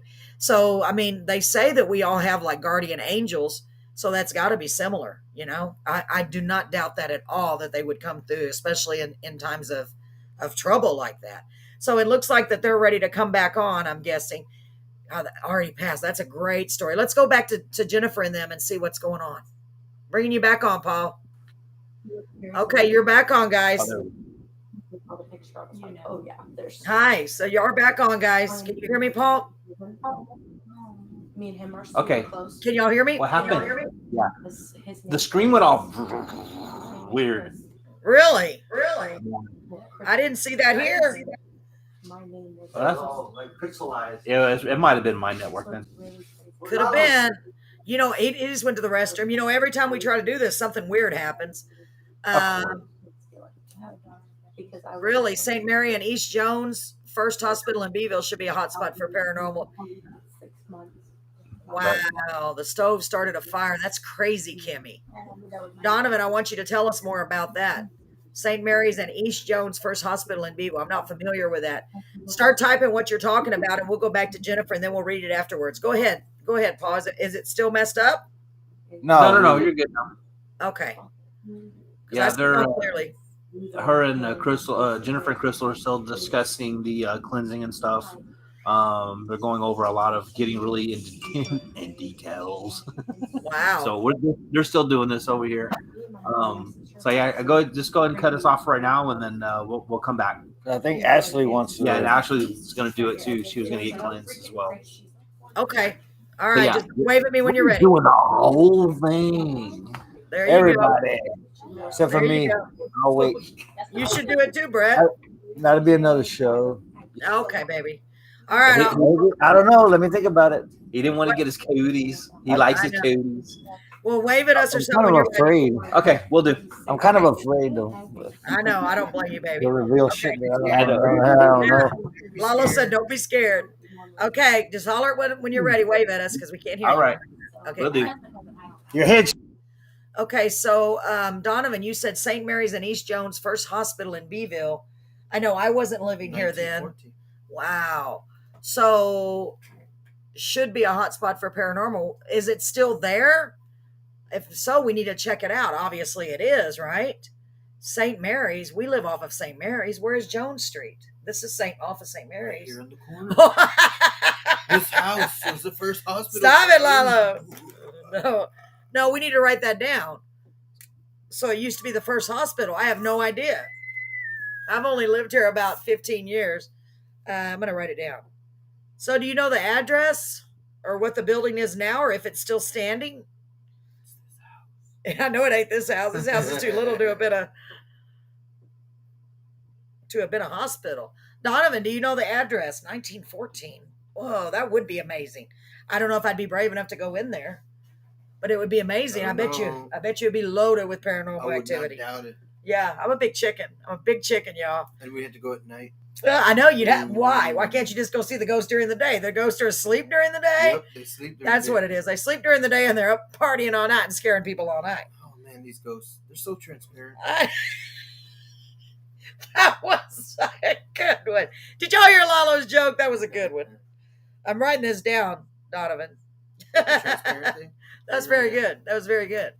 These ghosts are so transparent. Lalo. Oh, I mean, y'all it's like see you can why I see love right him. through So, them yeah, whenever it's you're like. with them, you know what I mean? Just saying. So, anybody else have any stories? Donovan, share with us more about the hospital. 1914. All that's left of it is the steps. Really? Ooh, spooky. So the steps. land, maybe. Spooky steps. Y'all, Lalo makes me laugh. So maybe we should go check it out. Yeah. But let's do go y'all check know out the these spooky address? steps I'm right not now. going right now. Are you Let's make kidding? this whole thing mobile and go. Let's check all it go. Let's go. No, it's okay. We'll Oh, okay. let's not say we did. We'll do a whole live event next time, right Yeah. on those spooky steps. We could. That'd be really weird, but we wouldn't have any internet, so probably we could. Well, I could use my mobile hotspot. That's true. My That's mobile true. hotspot. Yeah, see? You're like a whole Blair Witch Project type. Oh, no, I'm too much of a chicken. I am really a chicken. Anybody You else must have any chicken other stories? somewhere. Check your messages. Oh, thank you, Donovan. Okay, hold on. I'm going. I see it. Da-da-da-da.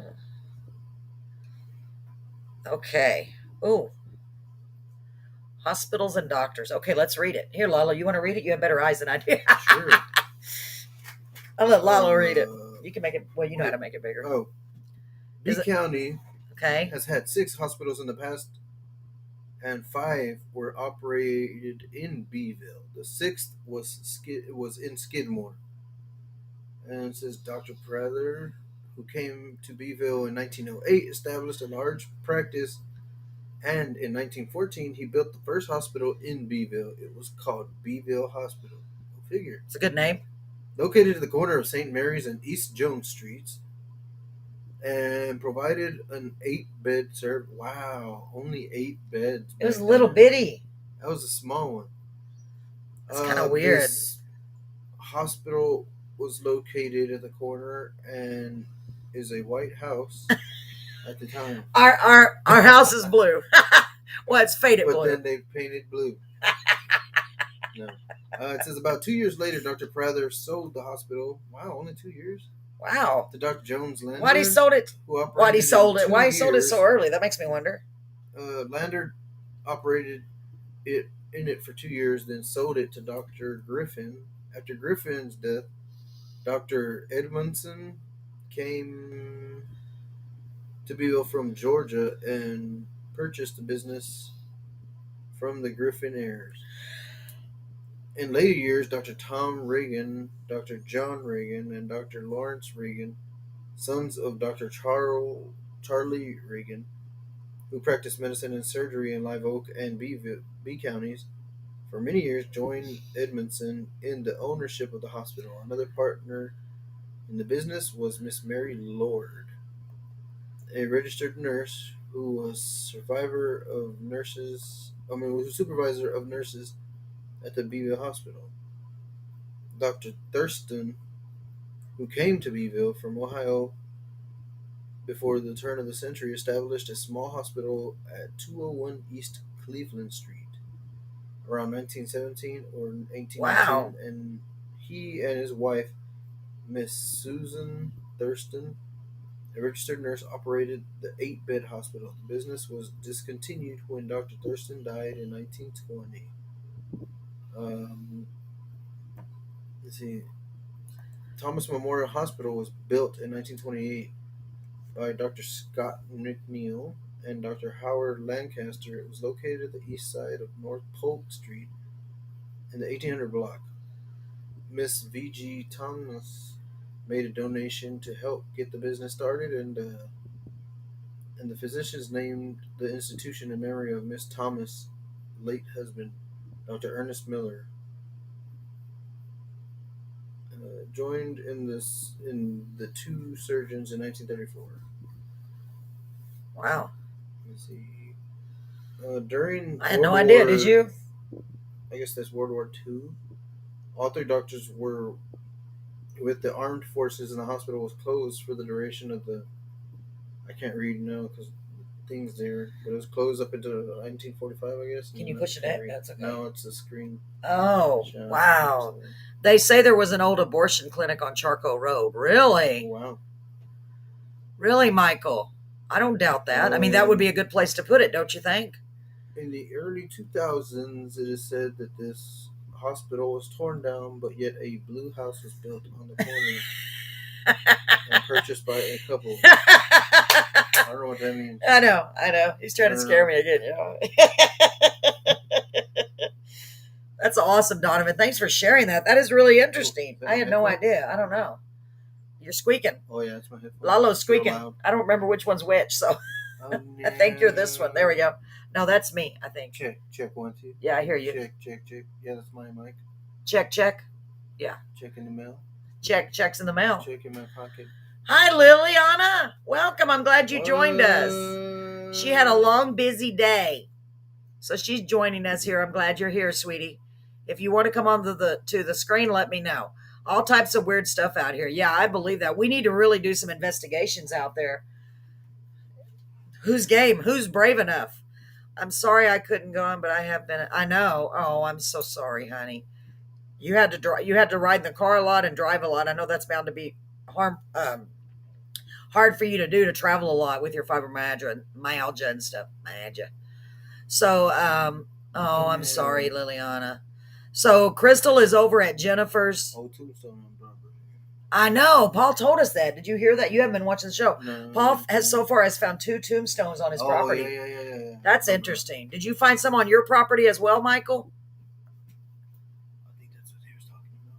Yeah. Are you talking about the same thing, or did you have more over there? I know Paul has had some. They're real close together. Pretty close. Look, you gave it a little deal. Wow, that's cool. You gotta click on that. Should we click on it? I don't know. It might lead us. No, it's not going to let us. No, it's not going to. We'll have to check it later. Yeah. Okay, so if y'all want to check that out, that's www.beeville.net. That's www.beeville.net is where Donovan found that information. Once again, that's www.beeville.net. Okay, are y'all ready to come back on? Crystal, I see them on here. Let's find out. Are they done? Let me turn this on. Hold on. Okay, does that mean yes? Thumbs up. Okay, welcome back, guys. One of them by my house. Oh, I didn't realize. Brett, can you hear us? Hey, Brett, can y'all hear us? Maybe they weren't ready. Are y'all ready to come back on? Yeah, we're good. I had the mic muted. You had the mic muted? Gotcha. Yeah. So your brother Michael was just saying, tombstones on property, and one of them was by his house. That's crazy. We were talking about. Yeah, I actually put that one on TikTok. We did a video. Tombstone. You know what? You should. I can play videos while we're live on the screen. Maybe next time you can mail it send it to me, and I can share it on the screen so people can see it. Yeah. But yeah, I have. We actually went over there and looked at the tombstone. Like I said, I have one on my property too. It's like were you able to read what it says on it, or does it say anything, a name? No, we tried to do a rubbing on there, but I think it's just so old that you can't. Old. And we have a few people that say that. No, actually, a few people. My dad was saying that it was just a property marker. Property marker. But it doesn't look like a property marker that I've ever seen, because it actually looks like a headstone. It looks like a tombstone. Yeah, it's and weird. why would they? And plus, tombstones are expensive. Maybe they didn't used to be, but why would anybody spend that kind of money for a property marker? It's still It's still out there right now. Yeah, it's still out there. Yeah, both of them are. Yeah, the one over there on Mike's property is out there. That's in his front yard, and then pretty much. And then ours is over by Paul's shed. Wow, that's crazy to have that at your house. And man, you got to be able to figure out who that's.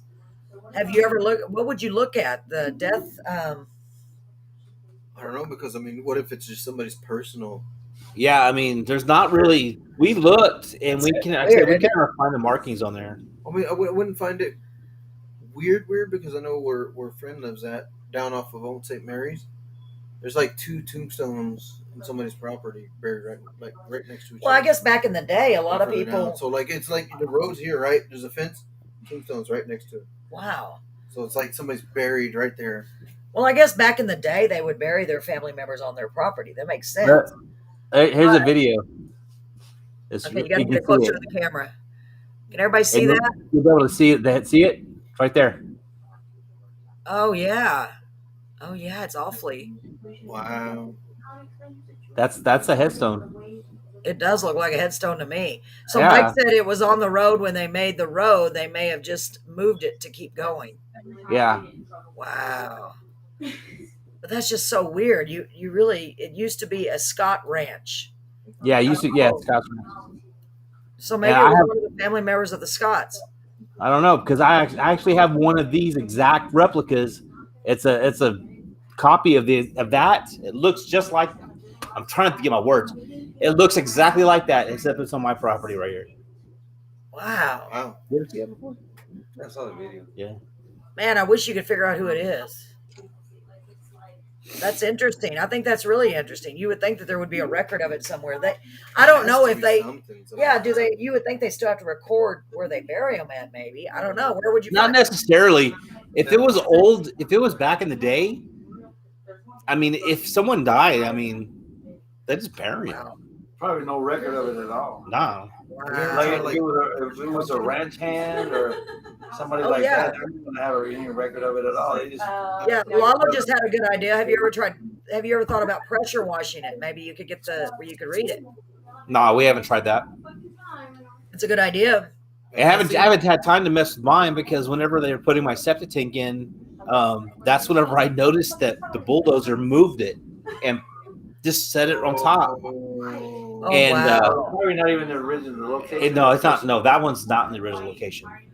Wow, And that's kind of scary in itself. If you You'd be move over it. this house, you'd be over burial. Yeah, and Donovan said there's a lot of lost graves. I believe I that. don't know. Maybe you could use like a metal detector and walk around with it. And find Yeah, we have a metal detector that Brett's never used. Yeah, I got a brand new one. Brett, we should do that. Got it. I'm on it. Listen to me volunteering, Brett. I like when I say we, it means him usually. here's another show idea, right? Yeah, that would be really cool, honestly, because you never know what you're going to dig up.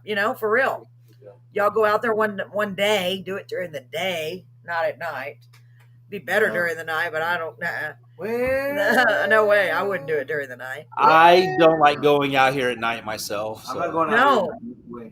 I got the creeps. I was just telling them. Yeah, I was just telling them earlier that I get the creeps just going on your porch at night, and maybe it's just because of the wild animals. And I always feel like somebody's watching me. I do. I really, really do. I'm not kidding. Yeah. Adam has a metal detector too that he never used. See, Tiffany? Oh, I didn't know Tiffany was on here. Hi, Tiffany. Yeah, so Adam has one too. So backhoe. Donovan said backhoe. Well, that's what you were using, right, Paul? A backhoe? Yeah, they were using a backhoe to dig the hole, and then they cleared out some stuff where they ran the leach lines. Yeah. But right where they put the septic tank, I guess where they pushed that dirt up into like a little mound, that's where the tombstone was. And it's so funny is that we've been living on this property since I was in 5th grade, 6th grade. So, and that's how long we've been living here, and we never even knew that existed until the backhoe went in there and cleared that off and moved it. So no telling how many other ones are on this land. Yeah, that's true. Donovan said, no joke. Heck no. Yeah, I think so, Donovan. To me, that's kind of, especially if you disturbed a grave. I mean, have you noticed an increase in activity or anything since that happened? Not really. I mean, I see stuff all the time anyway, so it's not. Yeah. Nothing out of the ordinary. Well, this probably since they built the house because they put the septic thing in before they moved in. Yeah. So you think whatever's happened since then, it's been because of that. Oh yeah. You think it's possible? You think it's possible that land could have been like? He doesn't know if it changed anything. Yeah, Lalo just said, do you think it's possible that land could have been like an old cemetery? Yeah, we don't know. Yeah. Wow. Then you get that metal detector, walk around. You never know what you come up with. That would be really interesting to see what you find. I always think, God bless you.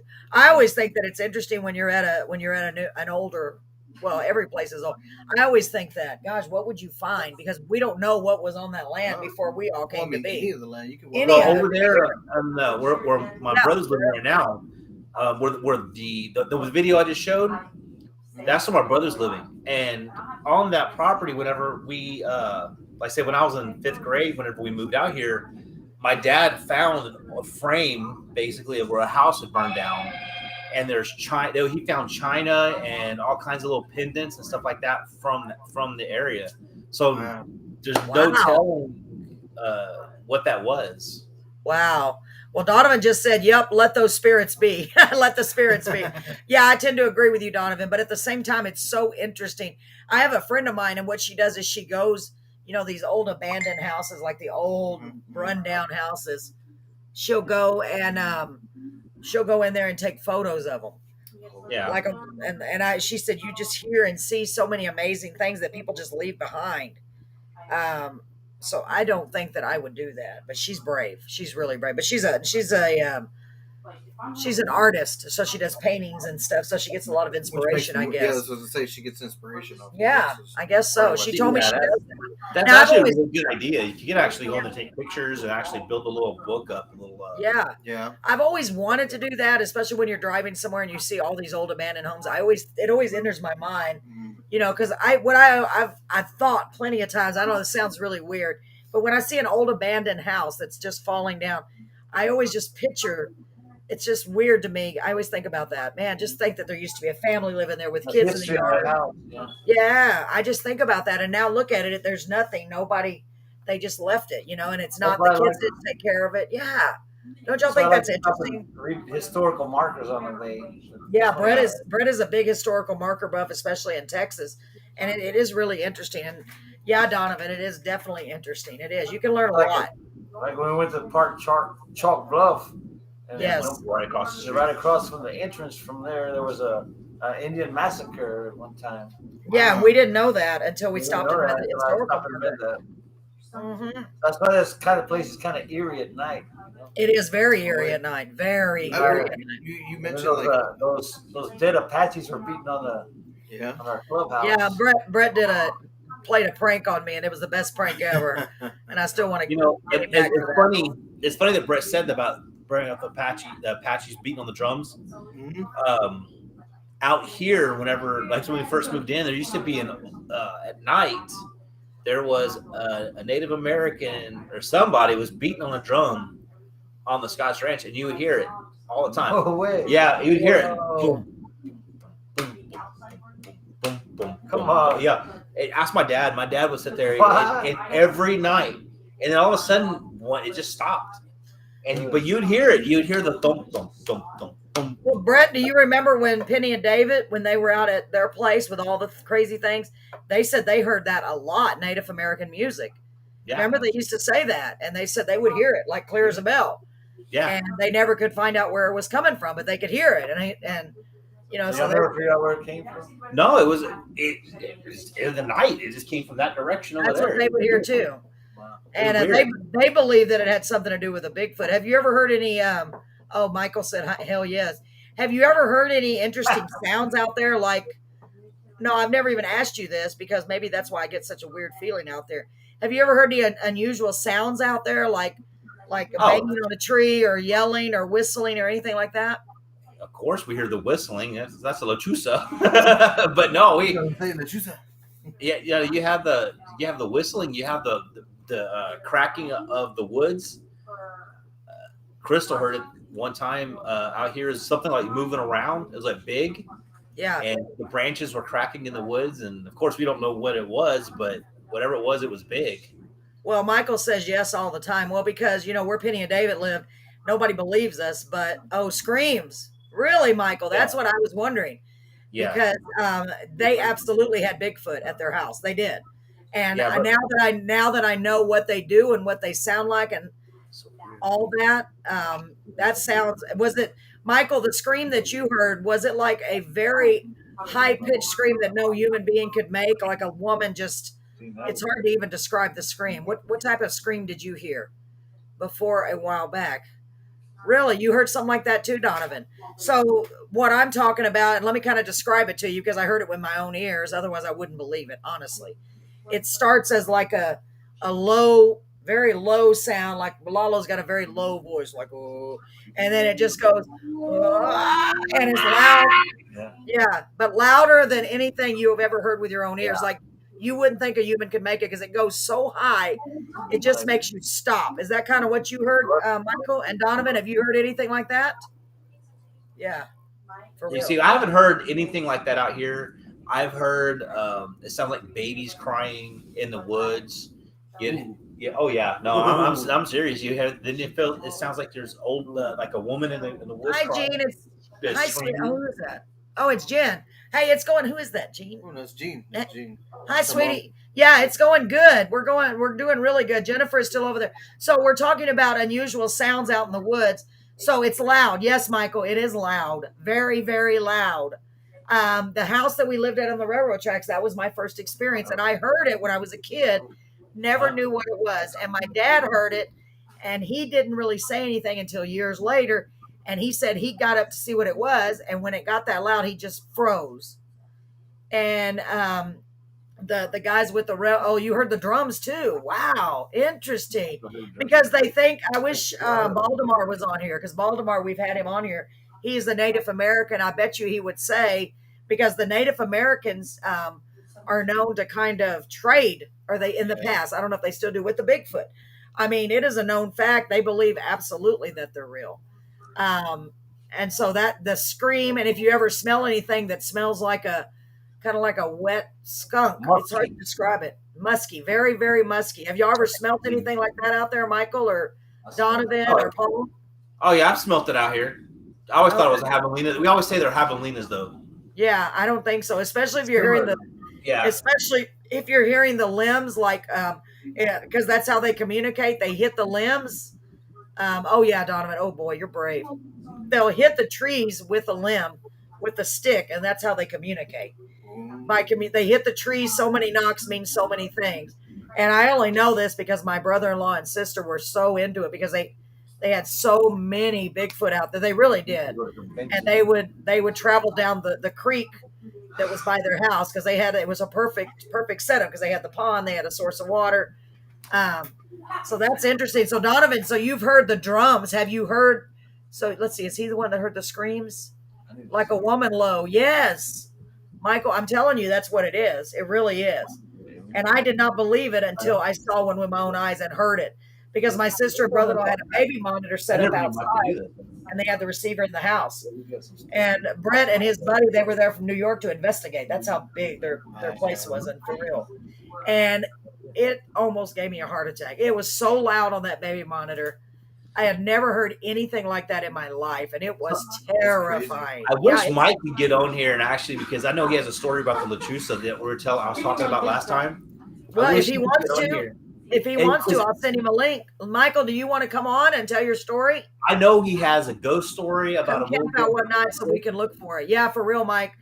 We did that at my sister's. We would go out into the woods, believe it or not, and we would go look for it, and we would do calls. And I don't guess that means he's going to come on. He said, "F you, Paul." Thank you for saying F instead of something else. Thank you, Mike. And you. Yeah, we should do that because for real, because I've heard type your story in, so we want to hear it. Yeah, Mike, if you can type your story in text, voice text, or send a voice text or something and put it in there so we can hear your story, Mike. So that would be really cool. Honestly, that would be really cool. I'm very brave when I'm with other people, but I'm not that brave when I'm by myself. They locked me outside. Over there. They locked you outside. Okay, is this the story? Okay. Oh yeah, well that's one of them. But yes, we locked him outside when he called the Lechusa. Yeah. Okay. So Paul has told this story, but go ahead. So they locked you outside. Did you see? Mike, when they locked you outside, I know y'all heard something. Did you see anything? Did you see something as well? Oh, we saw it too. Yeah. Wow. I feel bad for Mike because he was outside. Yeah, I don't feel bad for him. It built character. Yeah, it did. It did. So Donovan, he wouldn't have a story to tell if I didn't lock him outside. Yeah. So Donovan, have you've heard something like that before a while back? Was it the scream or the drums or both? And have you ever heard like limbs cracking or people hitting a tree? I'm just telling you. Let's do Live at Charcoal Road and car outside. That sounds like a great idea, Donovan. Let's do it. Let's plan on that. Anybody else game for that? Y'all are already out there.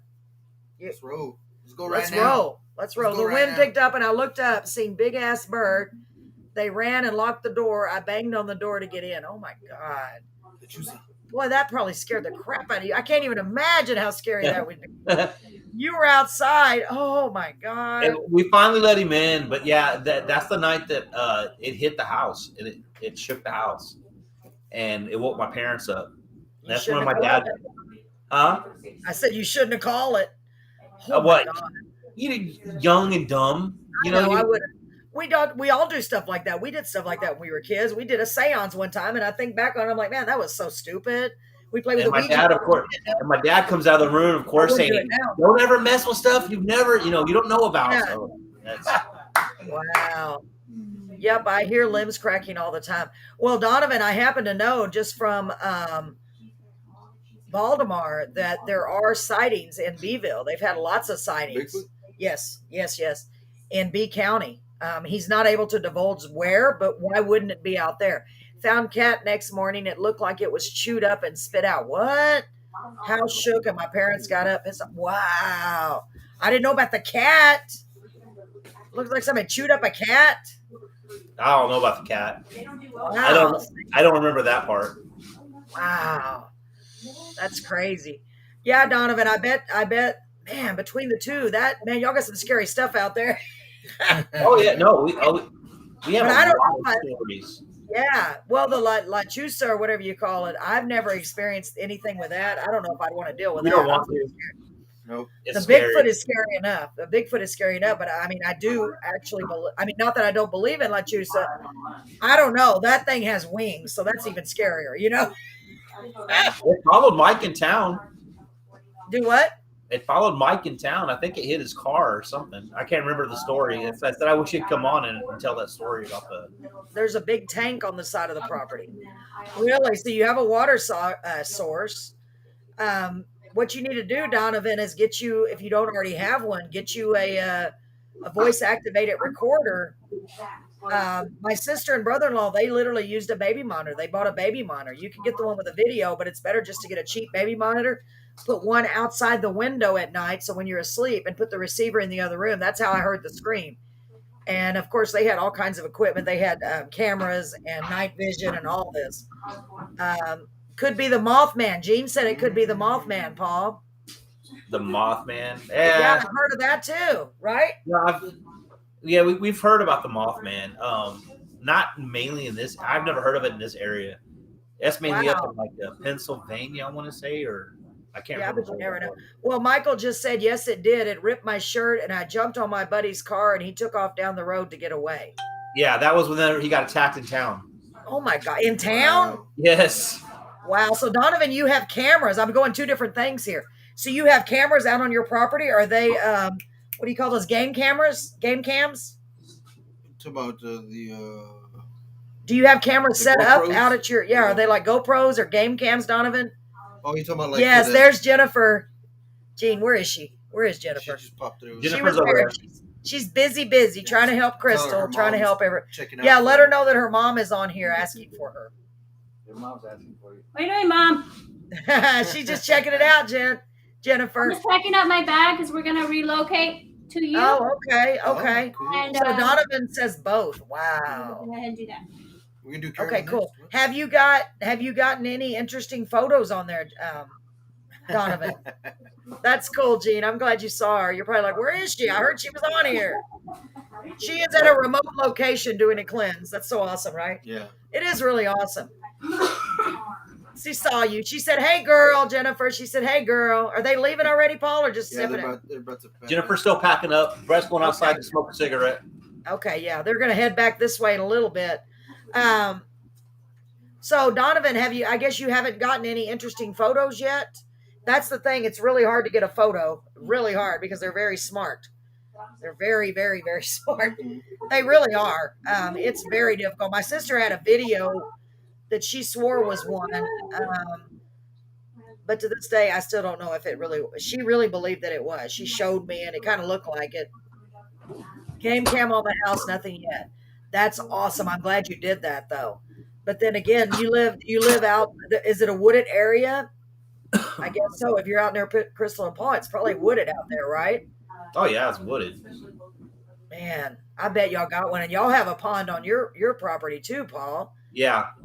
You got to look for places where the limbs are all bent over. Look for a place like that, and like at Penny and David's, it was really crazy because there was a big clearing, like literally you could see where something had laid down in the tall grass. It was huge, and it was pushed down like it had been continuously pushed down, and it's such a bad smell. It was right under a tree, and it had that rank smell. It was really bad. Yeah. The a friend dogs of out mine- here go nuts all the time. Really, Oh yeah. One of our dogs was attacked. Had like really. like holes, like either he was shot. I don't think he was shot though. There was like bite marks in it. Really? Like holes? Wow. Yeah. That was just a few days ago. And what's weird about that is that we have actually a fence around our property. So Yeah, I know. But you think about it, if it's a Bigfoot that's 8 or 9 feet tall, sometimes 10 or 11 foot tall. you'll just jump over. Yeah, it's just a little step for them. You know what I mean? That's just a on little the step. video. Are they leaving already? Yeah, Yeah, just left. They're heading your way. Okay, well, we'll see them here in a few minutes. So you have some brush out there, and y'all look pretty close together. That's interesting. You know, a friend of mine would be good for this. Jen knows her very well also. Yeah, let her know, Jean. We'd love to have her join us, or at least come on and share some experiences. Love to have her. And Lala, we have plenty of room for all three of us if you want to stick around after they get here. I just need to fix that because we don't really have to have the headphones. Let me see if I can hear you without the headphones. Say something, Paul. Of course you can hear us without the headphones. No, not really. I've got it set to where it comes through the headphones. Yeah, I fixed it. You could probably I can switch it. I can switch it. Let me switch it right now. Hold on. Okay. I just thought it would be more. Wouldn't there be feedback though? No, there shouldn't be. I never had it before. Okay, say something, Paul. Say something, Paul. There you go. Yeah, we're going to quit using the headphones. That way everybody can see. We don't have to worry about that. You can still hear us, okay, I guess. So she's in Maryland. Okay. But still, this is virtual, Gene, so anyone can join us from anywhere. All they need is the link. So, hey, I'm all for bringing new people, especially people from out, not in this area, because that gives different perspectives from different areas, right? Yeah. I mean, because everybody deals with stuff. And Paul, if you can, if it's at all possible, scoot your camera up towards you some, because it looks like you're a long ways away, right? He is a long ways away. He is. I mean, on the other screen, you're closer. It's not too much of a trouble. It's weird. There, it's okay. It's probably just because I'll just unplug my power and then we'll fix that up. No, it's okay. Yeah, that's much better, right? Yep. But I have you on large screen now, but I don't like leaving on that because I missed the comments. Okay, I can see. You gotta look at my beautiful face. Wow, that's really interesting. Jean, let her know. I'll tell Jennifer when they get back over here. She's coming right now. So we have enough room for 3 people, maybe even 4. We could put a stool back here. That's why we moved this all back and rearranged the room. Poor Brad, he had to work so hard to do this. He really did. Do me a favor, Lalo, just to see. See if you just move right over there and just see if you can still see you in there. You're just rearranging everything. If you scoot this way, scoot it all the way. I want to see something. No, I can see you. So we can fit all of us. I'm sorry. So you don't have to stay there right now. I'm just asking to see. Go ahead. Welcome, Jennifer. We can see. Yeah, Jennifer's coming back over here right now. So Donovan was talking about that he's heard interesting things out there, and he lives right out there near where you guys do. Oh, really? Donovan is Kimmy's husband. He said we saw a big cat once, like a tiger out here. Oh, yeah. We saw a bobcat just cross the road. I don't know, about a week ago. They crossed the road, and I was like, "Holy cat!" We thought it was a coyote. It was actually a bobcat. A bobcat. Wow. And y'all may have cougars out there too. Yes. David, my sister's husband, he found cougar prints, and his horse got attacked one time. Big scratches on her hindquarters, and he said it was probably the cougar. Now, I don't know. But there's we know there's a big cat out here. We don't know where, because there's a huge cat in the woods, and we know it's out here. We hear it at night. The dogs, they go nuts. So I know a black panther. Okay, you live on Hilltop Road.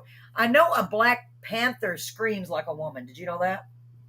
Yes. They scream like a woman. It's really weird. I didn't know that. My dad has actually seen a black panther out here when we first moved out, 20, 30, 30 years ago. It makes sense. I mean, they have to be somewhere.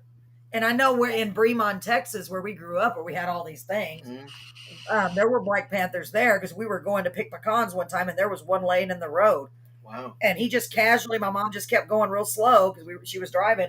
He just casually got up, turned, and looked at us and walked across the road. Like, beautiful. Oh, hey, guys. Yeah, like, hey, but they scream. Around. That's what my dad told me, that they scream like a woman. Mexican mountain lion. Yeah. Really? What do they do? What's the difference? Don't even say. I know he's thinking, this speaks Spanish. He's bilingual. We saw it driving up to the house one night a couple of years ago. Wow. So it's the mountain lion. Is that what you're talking about? Or the tiger, or tiger looking? See you later, Brett. There's no telling. Next time we pass by your house, we will honk. Yeah, Paul. Next time they pass by your house, they're gonna honk. Honk, Now that honk. y'all know that you are neighbors. Yeah. So I think that'd be really cool to do an investigation out there. And they probably know exactly where we live. Already gone. Brett just walked back in. Did Brett just walk back in? I thought you were coming this way. Oh man, run, Brett! He forgot run. his tea. He's got to have his tea. He's like, who is that character on TV that I don't remember? Linus and his blanket, Brett and his tea. I don't know. Oh, okay. Who am I thinking I of? thought you were talking about like the Robertson, or Uncle Si. He's always carrying that picture of tea. Basically, yeah, that's true. Kind of Uncle Si, yeah. So it's a mountain lion. Wow. Well, like I said, it makes sense. They're around everywhere. Yeah, make sure y'all honk, Kimmy. We need to have a group investigation. Oh yeah. But you know what we would almost have to do? We wouldn't have to do it live. We could just document it. And that's what I was going to say. Documentation. We could do it. That's exactly, you read my mind. We could do it and just record anything that we get and then just come back the next show and talk about it. Do you have ESPN too? I have ESPN. You know what's so funny is that when I was a kid, and I think Mike joined us on this little adventure that we did. We would jump fences and go across everybody's property. You don't want to do it these days because you get shot. But now, yeah, it's different now. You definitely get shot these days. But yeah, we jumped the fence. We went all over in the woods and everything. It was crazy. Okay, hold on, there is a lot of woods out here. Okay, why is it not letting me? Okay, here we go. I don't know. It works sometimes and sometimes it don't. There we go. Okay, she was told by a shaman. I guess that's what that is. He's very well known in Dilley about 20 years ago. He was awesome. Well, he told her, why did she come to him? Why did she come to him for? You have more power and vision than I do, but you have... Too high. There we go. Wait. But you have...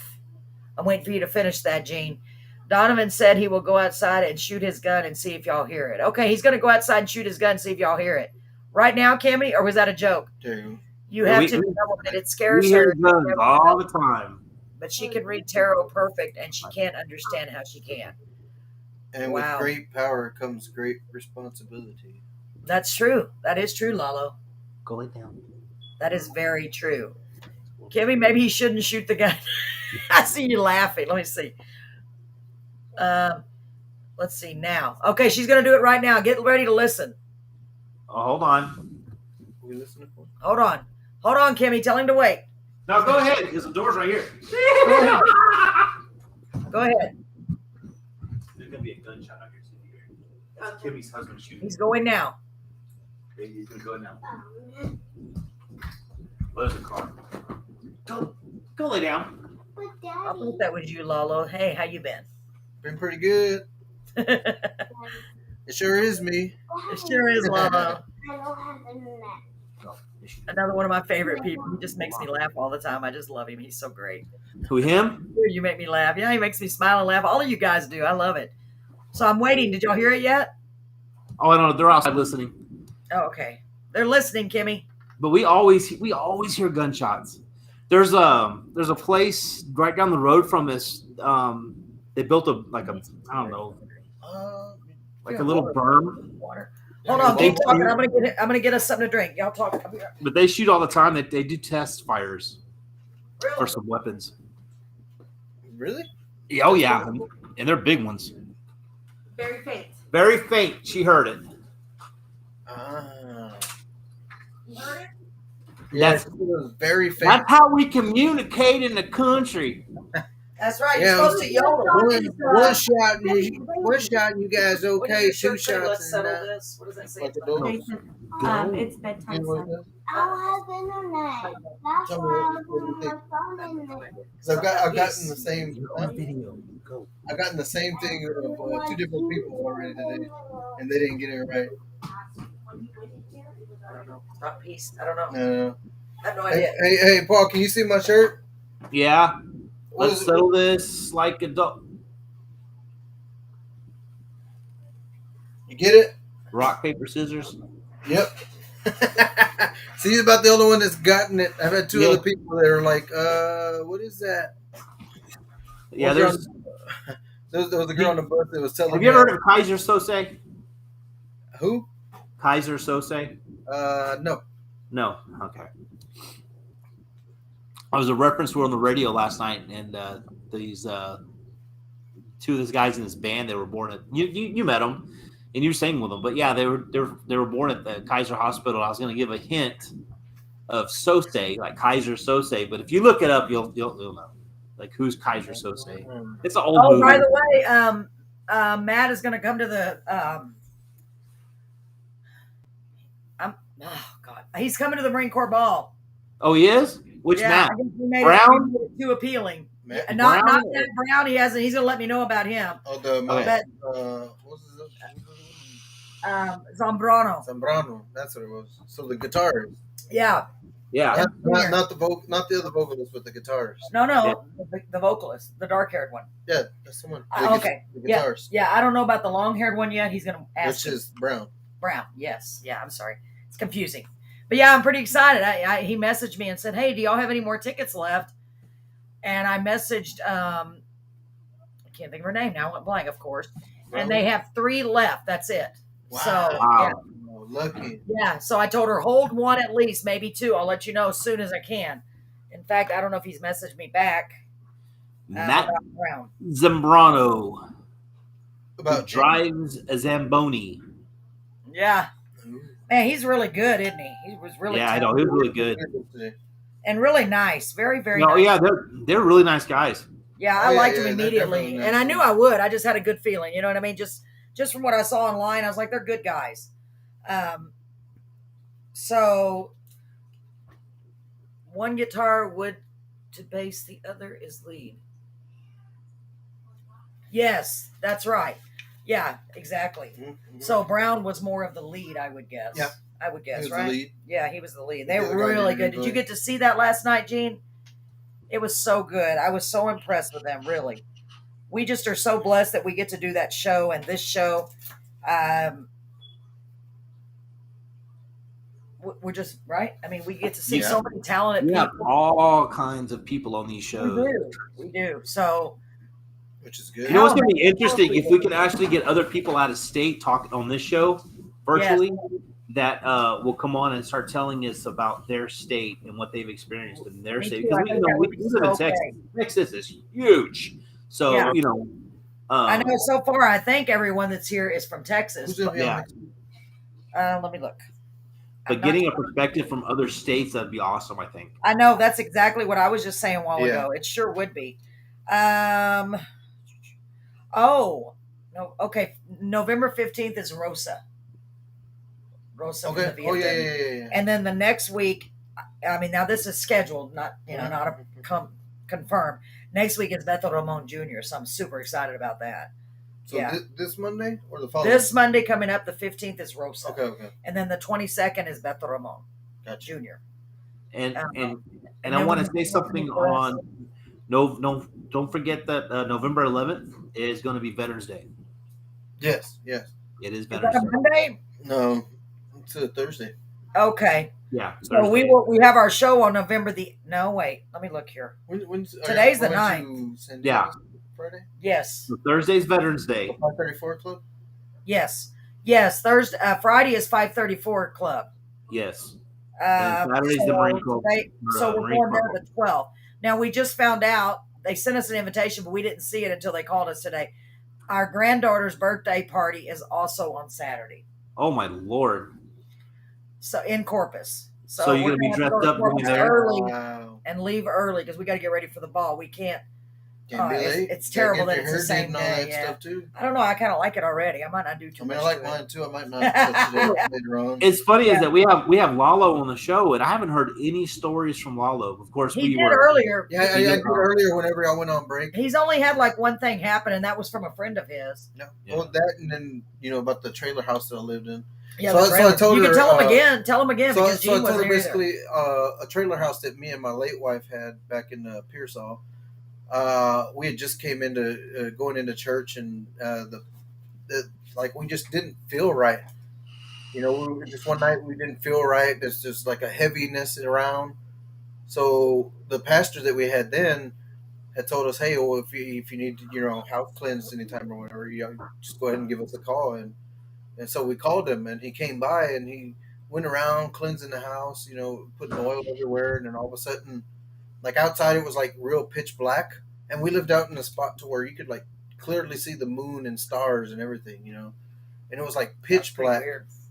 And so after he ended up finishing praying over the house, like the whole sky just like went from pitch black just to light blue, and Right. the moon came out, like literally.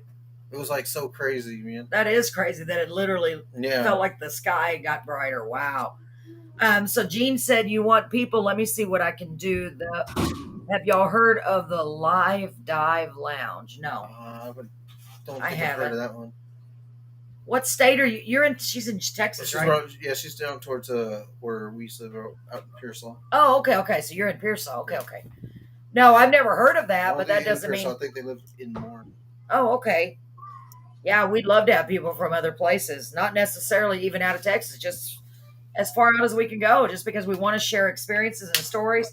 And I've still got lots. I know Paul probably still has some that you haven't shared, right, Paul? I got to go back through all the stuff that I've already said, and I'm sure I have stuff. Aliens. I know I have a lot of UFO stories. Yeah, I've got a couple of those, not as many. We have like abduction type aliens, or what do you mean? No, I think did get abducted. I'm not kidding. No, what's so funny is that a long time ago they started having the cigar-shaped UFO in the sky, and I've always wanted to see one. And it was so funny that Crystal was at a baseball practice for Jason, and it was so funny because she doesn't know about a lot of this stuff. So whenever she came to Walmart, she's like, "Oh yeah, I saw a cigar-shaped thing in the sky." And I'm like, "What?" And she said it like she sees it all the time. It was like, yeah, it was like a little thing in the sky. It looked like it was a cylindrical object floating in the sky. And I'm like, why don't you just tell the story like it's like no big deal? And to me, I was like, oh my God, I've always wanted to see one of those. And it was. She told me that story. It was crazy.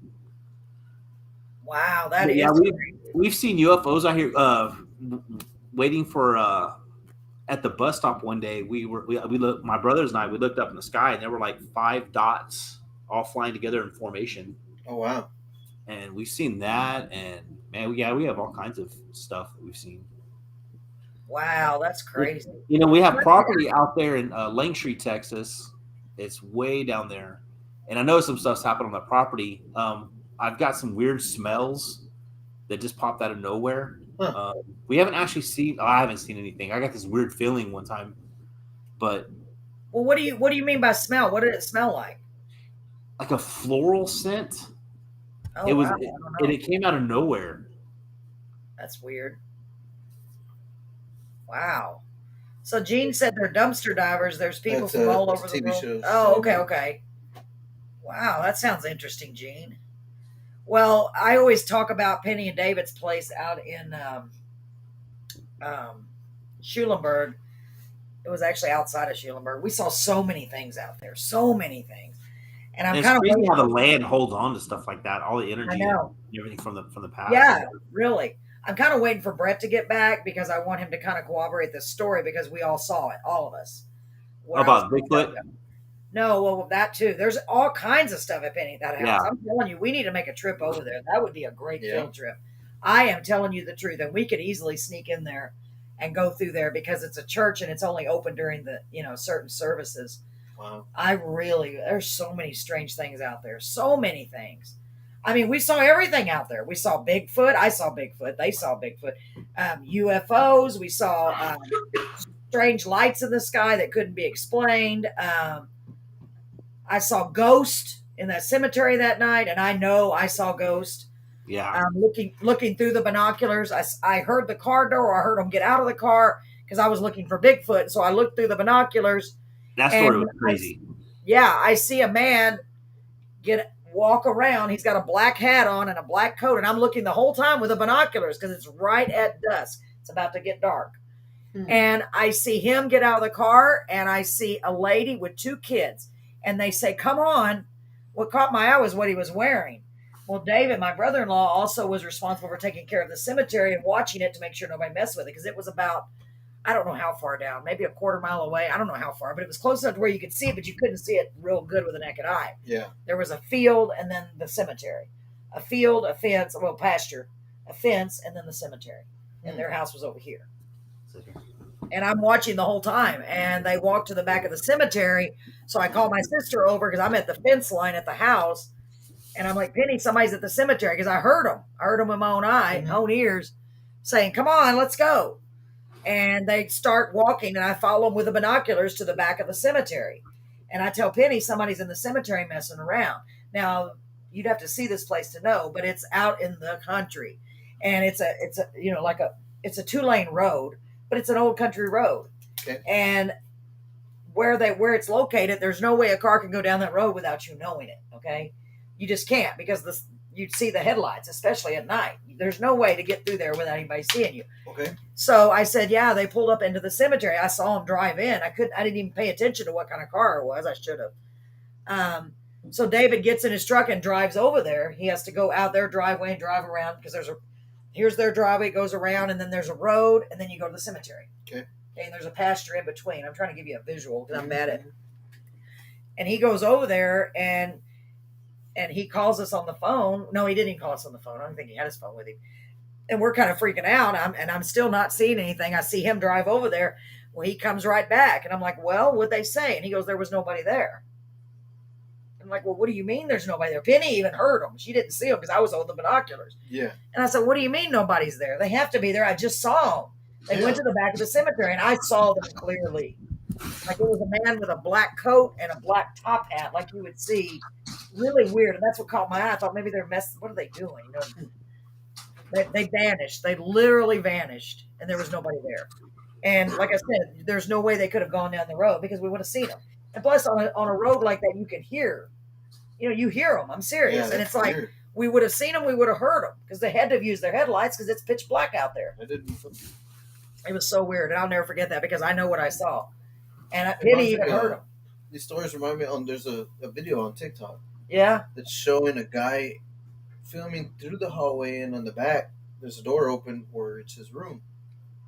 Well, he's hearing his own voice calling to him. Oh, I've seen that video. It's like, hey, come here. Oh my God, Hey, are you serious? Come here. Because they say ghosts can mimic I'm like, people. And it's his own voice calling to him, telling him to go back there. Wow. And you know, that He's just filming that way. But and that story reminds me of a story my parents would tell. My mom was in the living room. My dad was in his bedroom. Brett and Jennifer are back too. Oh, good. So they were in opposite sides of the house. And when they were on opposite sides of the house, they both came running to each other. Penny and David's house. Do what? Hold on, Paul. I hold on. Y'all are getting situated. Oh my goodness, she's on the other side of the screen. I transported. Brett, you can sit right here. But she teleported over here. She Come smells here. like incense. I always I want us to tell it together, so that, you can kind of help me cooperate. Okay, let's scoot up so we can see each other. We can scoot. Okay. Okay, your mom is on here. Their podcast is tonight, probably starting now. So she's talking about the dumpster divers. Go ahead, Paul. Wait, hold on. Go ahead, Paul. Sorry. Okay. So they were on opposite sides of the house. Well, they came running to each other, and then my dad's like, "Well, what did you want?" And my mom's like, "What do you mean? You're the one that was calling for me." Well, to find out, a voice yelled at my dad in my mom's voice, saying, "Fella, come here." And then my dad heard. Your mom's voice. It was weird because they heard my mom say, "Fella, come here." And then my mom heard my dad's voice saying, "Paula, come here." And they both ran, expecting to find out what each of them wanted, and it was none of them that called. It was their voices, but it was from a different thing. It was weird. It was crazy. That's what I've heard for years. That ghosts they can mimic your voice.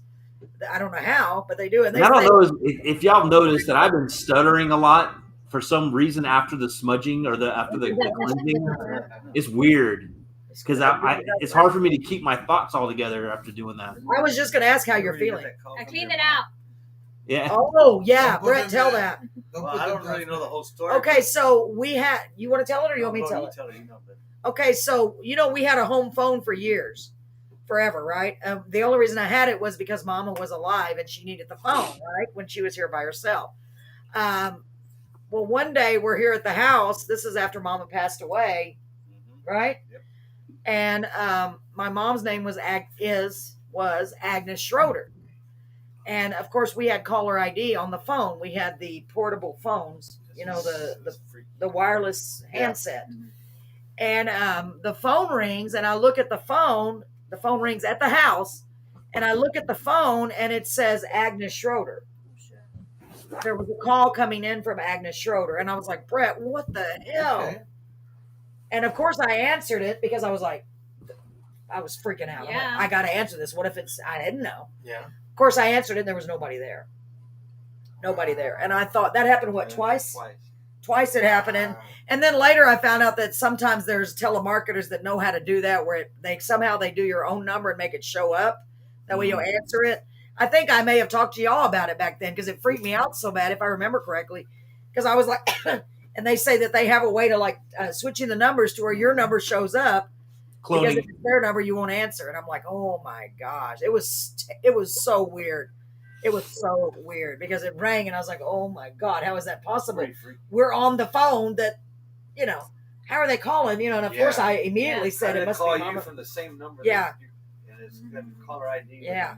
Well, I'm so happy we have a lot more room now. At least we can fit all four of us in here. That's really nice. I don't have to be on the stool. Yeah. I know she was real high. You're still real high in the air. No, I felt like an Amazon. But we do, Brett, we have those little stools. So that was the other stool. So, Paul, did you want to share a story, or Crystal? He was telling about the cigar-shaped object you saw in the sky. Let's get on the subject of some UFOs then. Let me go back and make sure there's no comments. Hold on. I already told my UFO story. Unidentified foreign object? Like UFOs. Unidentified. Unidentified Why are you thinking about it? Like, wait a minute. I see one of them. Unidentified food. Oh yeah. God, Brett. Trying to see why that tastes like a flying sausage. Oh, it's not. I don't even think I've shared the link. Happy birthday, your mom said. It's not even my birthday. She said, hey, baby girl. Oh, I am blind as a bat. Wait a minute, not your birthday. It's not my birthday. It's almost my brother's birthday. Oh, my God. My brother's birthday's on the 11th. Oh, that's so cool. Your little J is red and hers is purple. Mm-hmm. How cute. My brother, he's a big baby now, who's 11/11/97. Wow. His birthday is this week. Can't believe I saw birthday and it says baby girl. I'm trying to find it so I could share it in my feed. That way, if anybody from my... It's weird how sometimes you read something and you swear you saw the word. Yeah. And then you go back and look at it, and you're like, "Wait a minute! I didn't see that word. That's not what it said." That's the way our brain works, though. We'll see the first few letters, the last few letters, and we fill in the blank. Yeah, we do. We do. That's like speed reading too, right? Because we do that without even realizing it. So Paul was saying that you saw a cylindrical object one time when you were going to Jason's baseball game or practice or something, and that you didn't really think that much of it. Do you remember that, Crystal? Yeah, it was after one of his practices, and we're just standing there, and it was just me and my cousin and our 2 kids, or our 3 kids, and I looked up and I was like, what is that? And I was looking at it for a while. Well, I kept trying to take pictures of it, and my phone, it wouldn't, like, you could barely see it. So like it was like a little dot on the camera. Like I couldn't zoom in enough to be able to like show it. So, but yeah, I didn't really think much of it, but it was cigar shaped, and I've never heard of UFOs. Well, I had never heard of UFOs.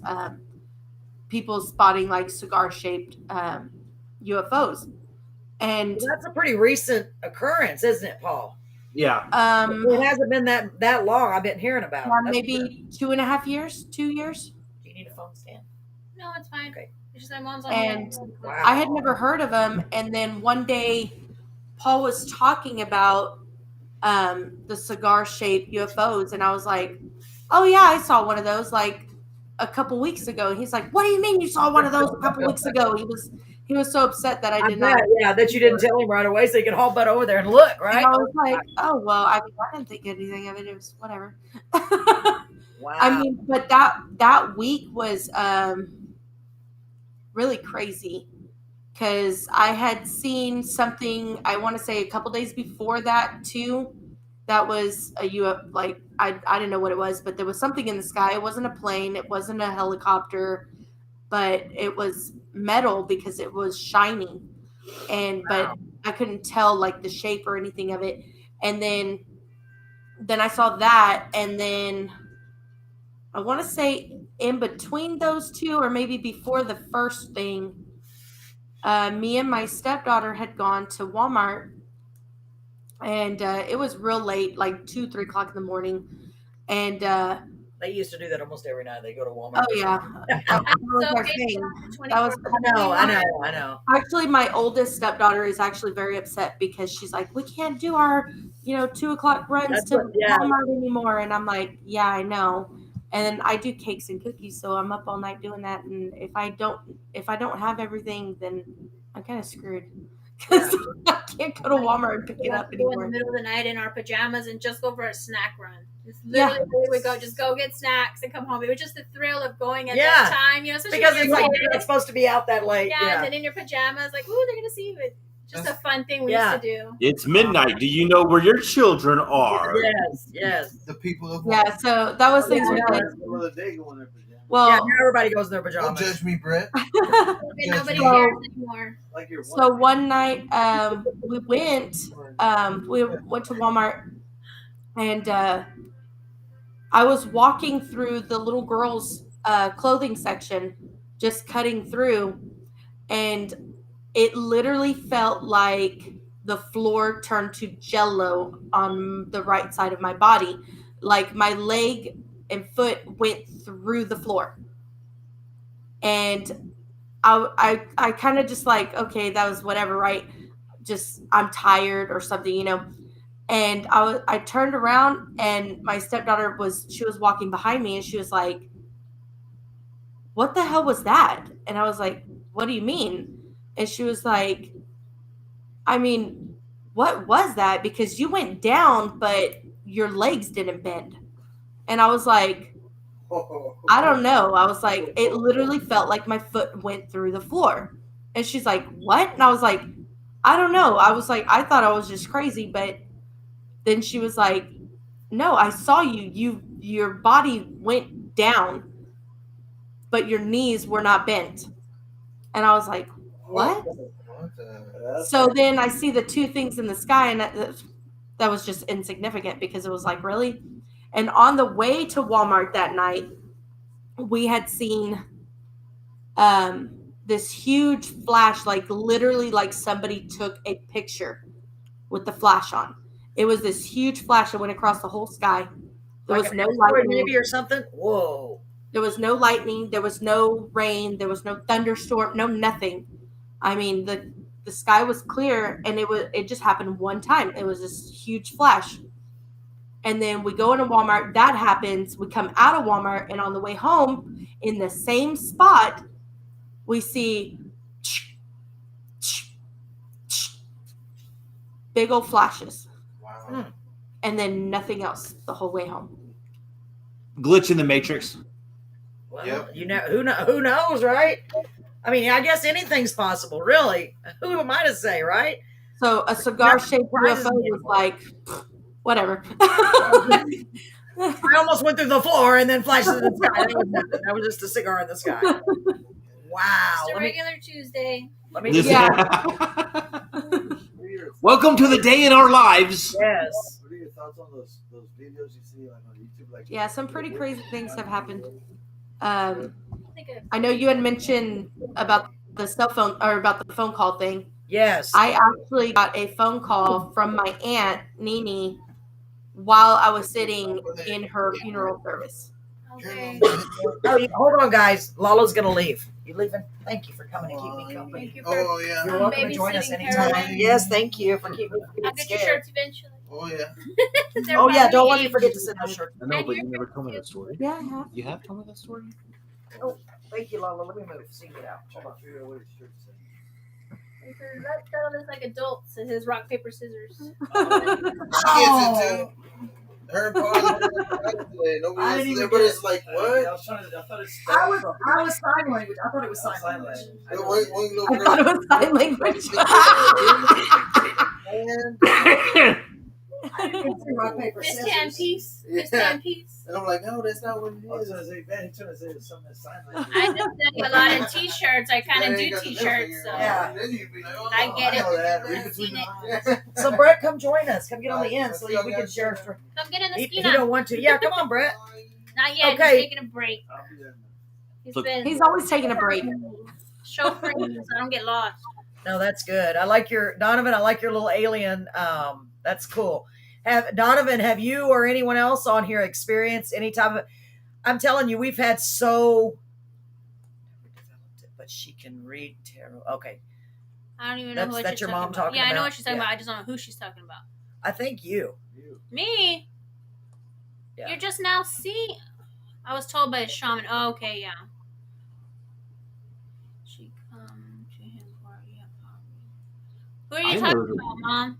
I know there's a shaman in Duluth. Let me know the shaman, but who did he come for? Did he come for me?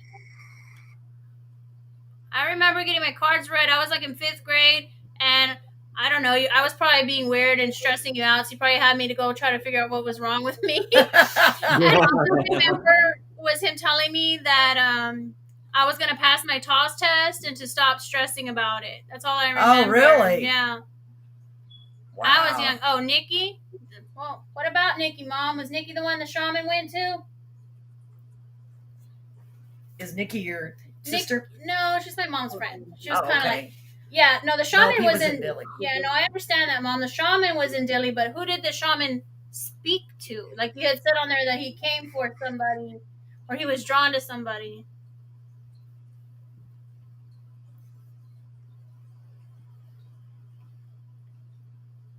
They're watching. You saw another show over there. Yeah, she likes to watch the dumpster divers. She's even amazed at things people throw away. Oh, I No, believe she that. Oh, I know. Connie took her over there. Connie took who to the shaman? Nikki, I'm guessing. I don't even think Connie knew Nikki. Connie was my aunt. She scared the death out of me. I thought she was her growing up. Really? Wow. I don't know, Mom. I know She you have scared the more death of you? stories, Mom. You're gonna have to text faster. Connie took Nikki there? I didn't even know Connie knew Nikki. Mom, you could have told me this earlier, and I could have told the story. Thank goodness I don't have very many things happen to me. Yeah. I know that's what brought us all together, though, Donovan, why we wanted to do this, because we've all experienced so many weird things. And through this, we're kind of discovering that a lot of people have experienced similar things or very Yeah. similar. Yes, Connie was. Oh, okay. Oh, So Connie took Nikki to the shaman, and the shaman said Nikki had vision, and I believe it. oh, wow. I believe it. Nikki scared you, huh? No, Connie scared me.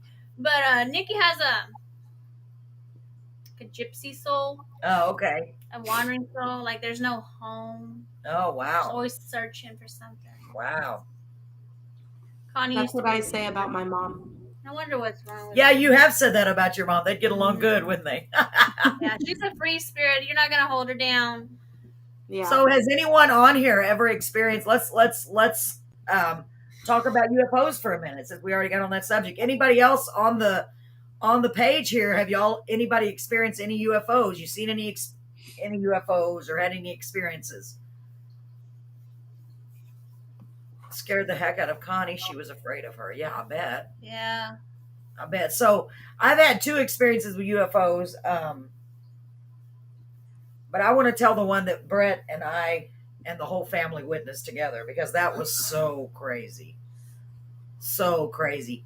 So, Brett, you want to come here? I want you to. Okay. So we were out at Penny and David's house again, out in Schulenburg, but it's actually Freiburg. I'm going to put this on big screen.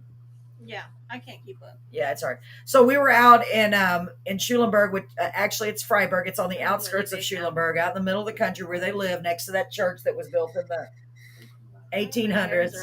And there's a cemetery about a quarter mile. Is that a good estimate? About a quarter mile away from there. Through the there's the fence, there's the field, and there's the cemetery. Okay, just trying to give you a visual. And I would go to Penny's all the time because there were so many crazy things. I always wanted to see a Bigfoot because I I wanted so bad to believe that there was really something out there because I really thought she was just, I have my binoculars. Yeah, Brett had his binoculars. We have binoculars, and we had never seen. This is at the moment we had never seen anything really. Just we'd see eyes in the back and stuff. Flying over real low. Yeah, we'd see planes, black helicopters flying over very low, right above the trees. That was always very weird. And she said they've been doing that ever since they first spotted their first Bigfoot. But Penny and David belonged to sites. Honestly, they had people coming from different states to investigate. That's how much validity there was at their house. They had hair samples, they had footprints, they had everything. The only thing they didn't have was a photo or a dead body of a Bigfoot, you know what I mean, or a live one. So, they had some validity to it. People believed them. And they belonged to this chat room that people from all over the country would come to their house. Well, anyway, I'm just giving you a kind of a backstory. So I was always outside trying to be brave when it got to be dark. And they had a porch on their house, a front porch. Wasn't very big, but it was big enough to walk back and forth. So I would usually stay on the porch. Well, sometimes I would get real brave and I'd go out off the porch on the left and just look around to see if I could see any eye shine or anything like that to try to find a Bigfoot. And as long as I was in the light, I was okay because I'm not that brave. Well, one night I did that and everybody else was in the house. And I figured as long as I'm on the porch, I'm okay. And it's spooky out there at night, really, really spooky. And I happened to look out to the left from the porch out into the field. And I see something in the sky. And I'm like, what is that? And I thought, oh, it's just a shooting star. So I start watching. And I'm like, what the hell? And it's like something is shooting. And I'm not even kidding. Like from the ground into the sky. Like, shoom, but it looks like a star. And it's shooting up into the sky. And I'm like, what the heck? And I said, it looks like planes are taking off. So I go in the house, I get Brett, and I get my mom. My mom was still alive. I get Penny, I get David. We were all there. And I said, come on. And they're like, no, we're watching TV, whatever. And I'm like, come on, you got to see this. I thought, I got to make sure somebody else sees it. Go ahead. Well, if you come over here, they can hear you. I don't wanna. So I go in and get everybody. And I remember Mama even came out there, and she didn't go outside too much at night. And I had them all over there by the fence line because, of course, there's a fence behind their house and beside their house. So I get all of them out there and they're like, what? I don't see anything. And I'm like, watch over there. Sorry, I didn't mean to point at you. Watch over there. Just don't take your eyes off and watch. And then you see it. And Brett's like, what the? He used a few choice words. And I'm like, I don't know. You tell me, what is that? I said, is there an airport over there? Because you could see lights. Right, Brett? Yeah. I never see anything like that. It looked like an airport with airplanes taking off, like one right after the other, like shoom, shoom, like that. Synchronized in a formation. Yeah, it was so weird. And I was like, and David said, no, there's no airport. I said, there must be an airport. And then, of course, Brett and I we went and Googled it. There's no airport around there. And I said, even if there's an airport, planes don't take off that fast. And then we were looking with the binoculars, and you could literally see them coming in and like landing, and then taking off, and then taking off again.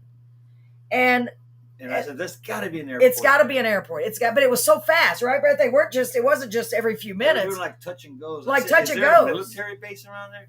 And we looked. We Googled it. We looked everywhere, and there was nothing like that. No military base, no airport. Yeah. And you could see the lights on the ground when they hit the ground, and then they take off again. Yeah, it literally looked like touch and goes, like a lot of touch and goes. I wonder if there's an increased UFO activity around Bigfoot. That's exactly what I think. I really do think that because they had so many other weird things out there. And I stayed out there for half an hour and looked through the binoculars, and they never stopped. They never stopped, and it was constant. And to this day, I don't know. So far away. They were like this big. Yeah. You would see them hit the ground and take off. Yeah. And then when they touch the ground, it light up, and then they take off again. They touch the ground. And I told Brett, oh my God, it's like, and I kept saying, are those? Because I just thought they were planes, and I thought, and we talked about it. I said, now I got money. I got to go look. See, there's got to be an airport. Brett said it's got to be an airport, and I said, yeah, but what airport do you know where they take off that quickly? Because I mean, you could see it. That's why I really want us all to go take a trip over there. I'm not even kidding, y'all. We need to do that real bad, wild to me. Because you never know what we're gonna see. I stayed out there for an hour. That was just one thing, and the lights in the tree. We would see a ball of light. I saw that so many times. A ball of light in the tree, like literally in the tree. And it wasn't a spotlight because I kept thinking, what's a spotlight? Somebody's spotlighting because I'm over there investigating all this. And my sister's like, no, if it was a spotlight, there would be a beam. And I'm like, well, that's true. It was literally a ball of light. And I was like, what the hell? But that in the sky that night, everybody saw that. So I felt so good. I was like, okay, I know I'm not imagining crazy. it. Yeah, because it's one of those things, but it was so far off. And David, to this day, we talk about that every time we're together. He still does not know what it was. I only saw it that one time. Yeah, and then we never saw it again. We never saw it again. That was weird because we were at their house all the time. Okay, if it's in the airport, I went out there the next night. Yeah. To see if I could see it again. Can y'all hear him? Yeah. I think it has to be like where there's a concentration of those things. You're gonna have more extraterrestrial activity. Because that's what Penny said, that's what they believe. Because they said they didn't know if it was true, but they had heard that a lot of people believe that Bigfoot live in another dimension. Yeah. And that's how they disappear so quickly.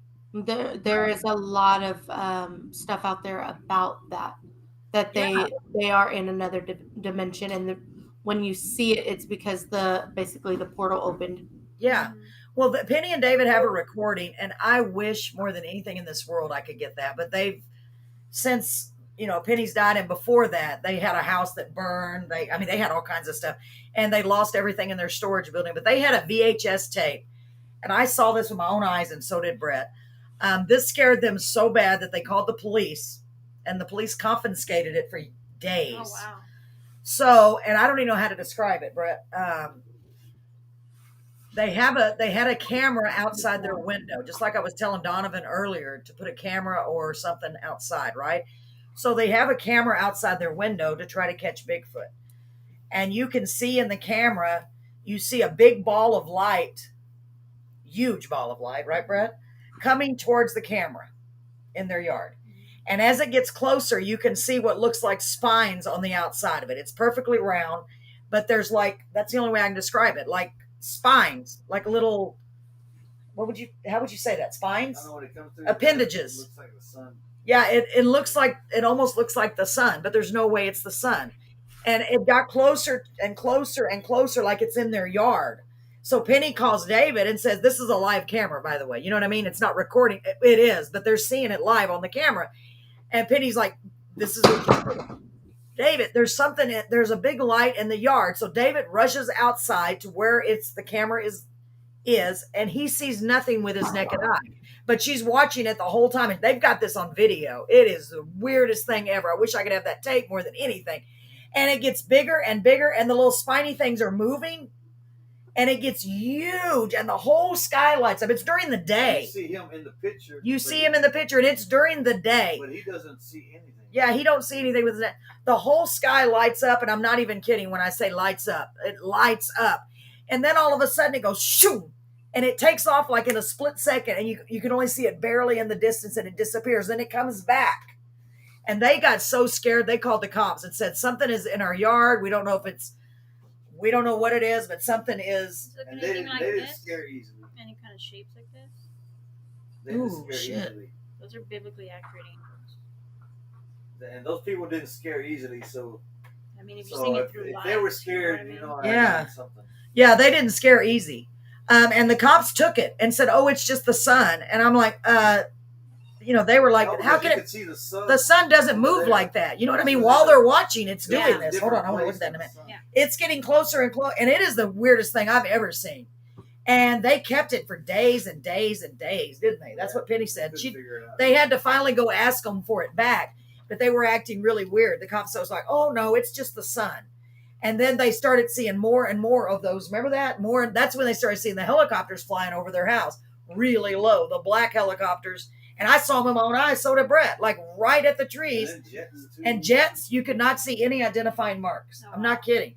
So they said, that's normally seen like around the any type of UFOs. You'll see the unmarked black helicopters. Yeah. So I don't know if it's a Men in Black or if the government knows about it. And these jets would come by, not full speed, just slow. Yeah, it really would freak you out. Really freak you out in the middle of nowhere, and you're like, why are they coming over their house? And it would always be right over their house.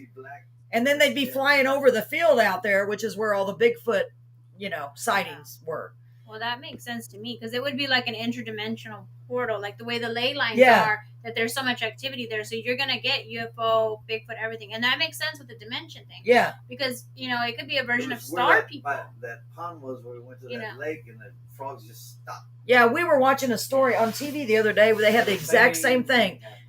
A kid and his grandpa were out fishing just the other day. Brett had it on TV, and they were out fishing, and they said it was so loud at the pond you couldn't even hear yourself talk because of all the frogs. And then all of a sudden, every single noise stopped. And that's what happened to us when we had at Penny and David's pond. It got completely silent. It is the weirdest. And that's when they saw it, and the grandpa got the gun and all that on the show. And that's when Brett took off running when he heard the growl or whatever in his ear. So I don't know. I would love to go out there, y'all. I'm not even kidding. I for real would love to go. We all need to make I'd like to study the origins of Bigfoot. Like, why is it Bigfoot? Because think about it. We've never seen aliens. Yes. How do we know if that's not an alien? That's true. You know what I mean? Because we have this picture in our mind that it's this little green figure or the gray figure. We don't know. Yeah. You know what I mean? Maybe that is an alien. Maybe so, because they Could be a Chewbacca. Through tradition. Yeah, well, I don't know, but tradition has evolved into Bigfoot. That's how we can explain it through our viewpoints. You know what? Maybe. You know what I mean? So you're saying maybe the Bigfoot are actually aliens? Yeah. Well, who's to you know say? What I mean? They come and go. They have a purpose, whatever it is. They feed here, whatever it is that they get from here. We know them here through the ways that we can explain. It's evolved as Bigfoot, but how do we know they're not from, terrestrial? That's a good point. I mean, it is just weird that they had so much different activity. Nobody knows for sure what aliens look Yeah. like. There's a lot of stories. There's a lot of accounts, but most people describe them as gray with a weird shaped head, and but yeah, that's true. That's true. But I just know what we saw, both of those things. And that video, when I saw that, I was just speechless. I was like, what the hell? I want to see those pictures again. It looked like the sun, kind of, because it was glowing like the sun, but it had they were moving like this, like tentacles. It was almost like tentacles as it got closer. Does that make sense? Have y'all ever seen hard to describe. Biblically accurate pictures of angels? Like, they don't look like how they show us in church, like biblically accurate. No, I never have. They're kind of scary. Yeah. Get up here. You see how she's talking about like tentacles and stuff? That's what I was showing this. I'm like, is this kind of what you saw? You see it through life. Maybe that was angels visiting you. Donovan said Project Blue Book. Similar. Right? With different. Similar. And even they can form like this. Yeah. So bright. Yeah, it was so bright. You couldn't really even. It was so bright. But the way you describe it, Yeah, it does. I never even considered that. And they have different shapes. Because these are biblically accurate too. And see, this has different ones too. I don't know. I just know what I saw in that video, and the cops couldn't even, unless they did know. They just, they took it and top secret. Yeah. If you called you and put it on speaker, would everyone hear me? If I called you and put it on speaker, we should be able to hear you. Mom. Yeah. It's so quiet you can't hear it. What's that? Hold on. Did you know we have a plane that's faster than the Stealth? Wow. Yeah, that's true. I'll call you, Mom. Speaker. My mom has a lot of stories because she's not from Texas. She's from Michigan. And I was just talking to her earlier. I didn't think for her to tell me her stories so I could tell them. But I'll put her on speaker and see maybe she has one or two to share. Okay. Yeah, go ahead.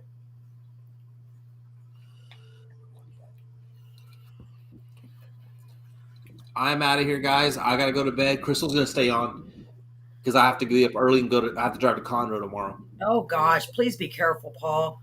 Of course. Come on, Paul. Good night, Thank Paul. you. Do you feel better after your cleanse, or do you feel kind of drained? I don't feel drained. I was just stuttering a lot, trying to get my words together. It was really strange. Really? Wow. What about you, Crystal? You feeling okay? Yeah. Okay. I feel pretty good. Yeah.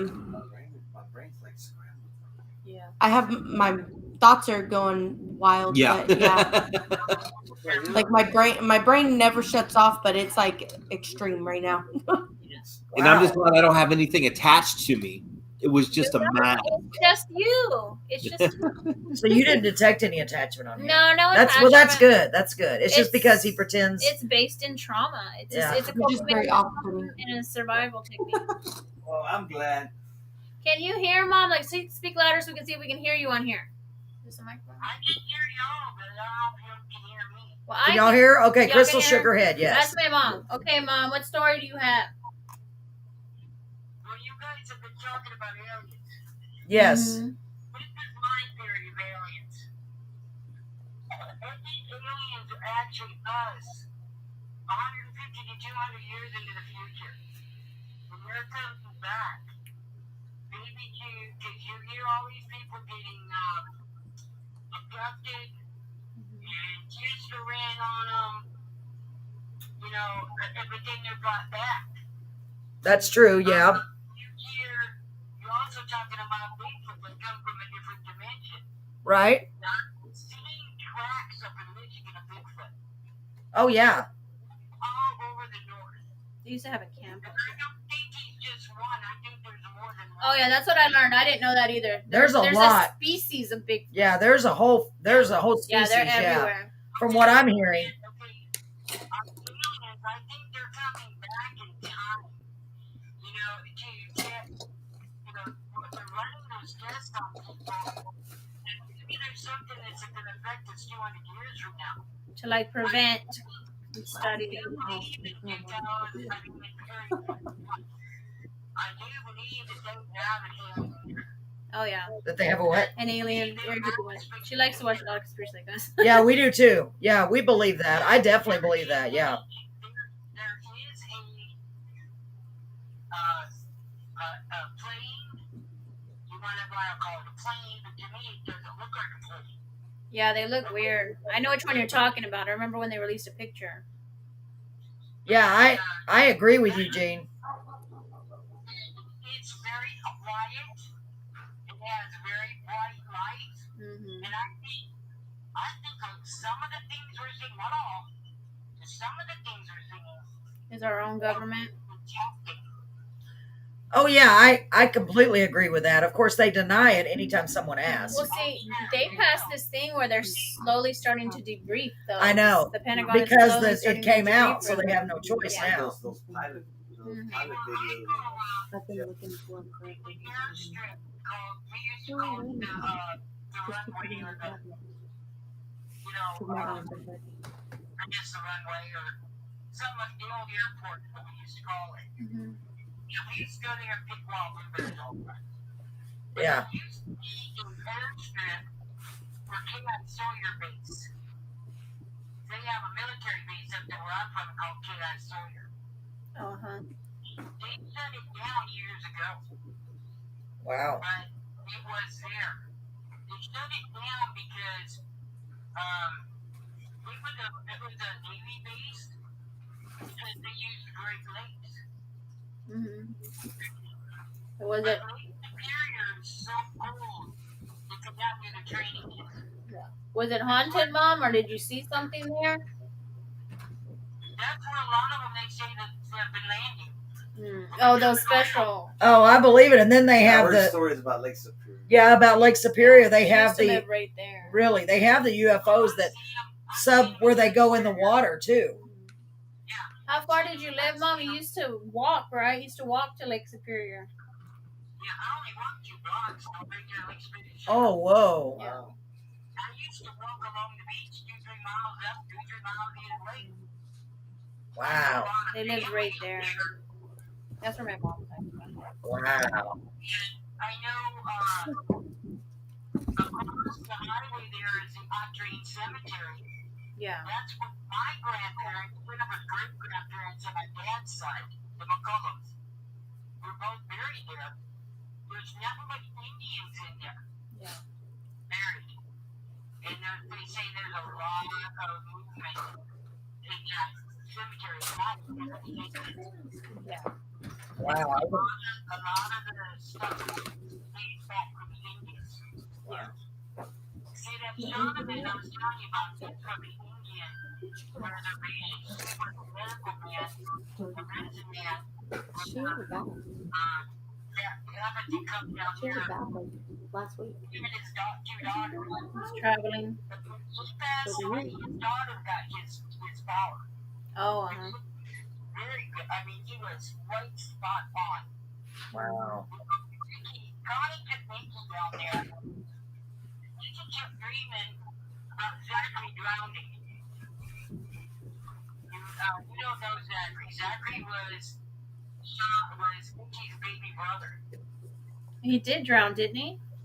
Yes, he did. He did. Whoa. See, I didn't even know about this.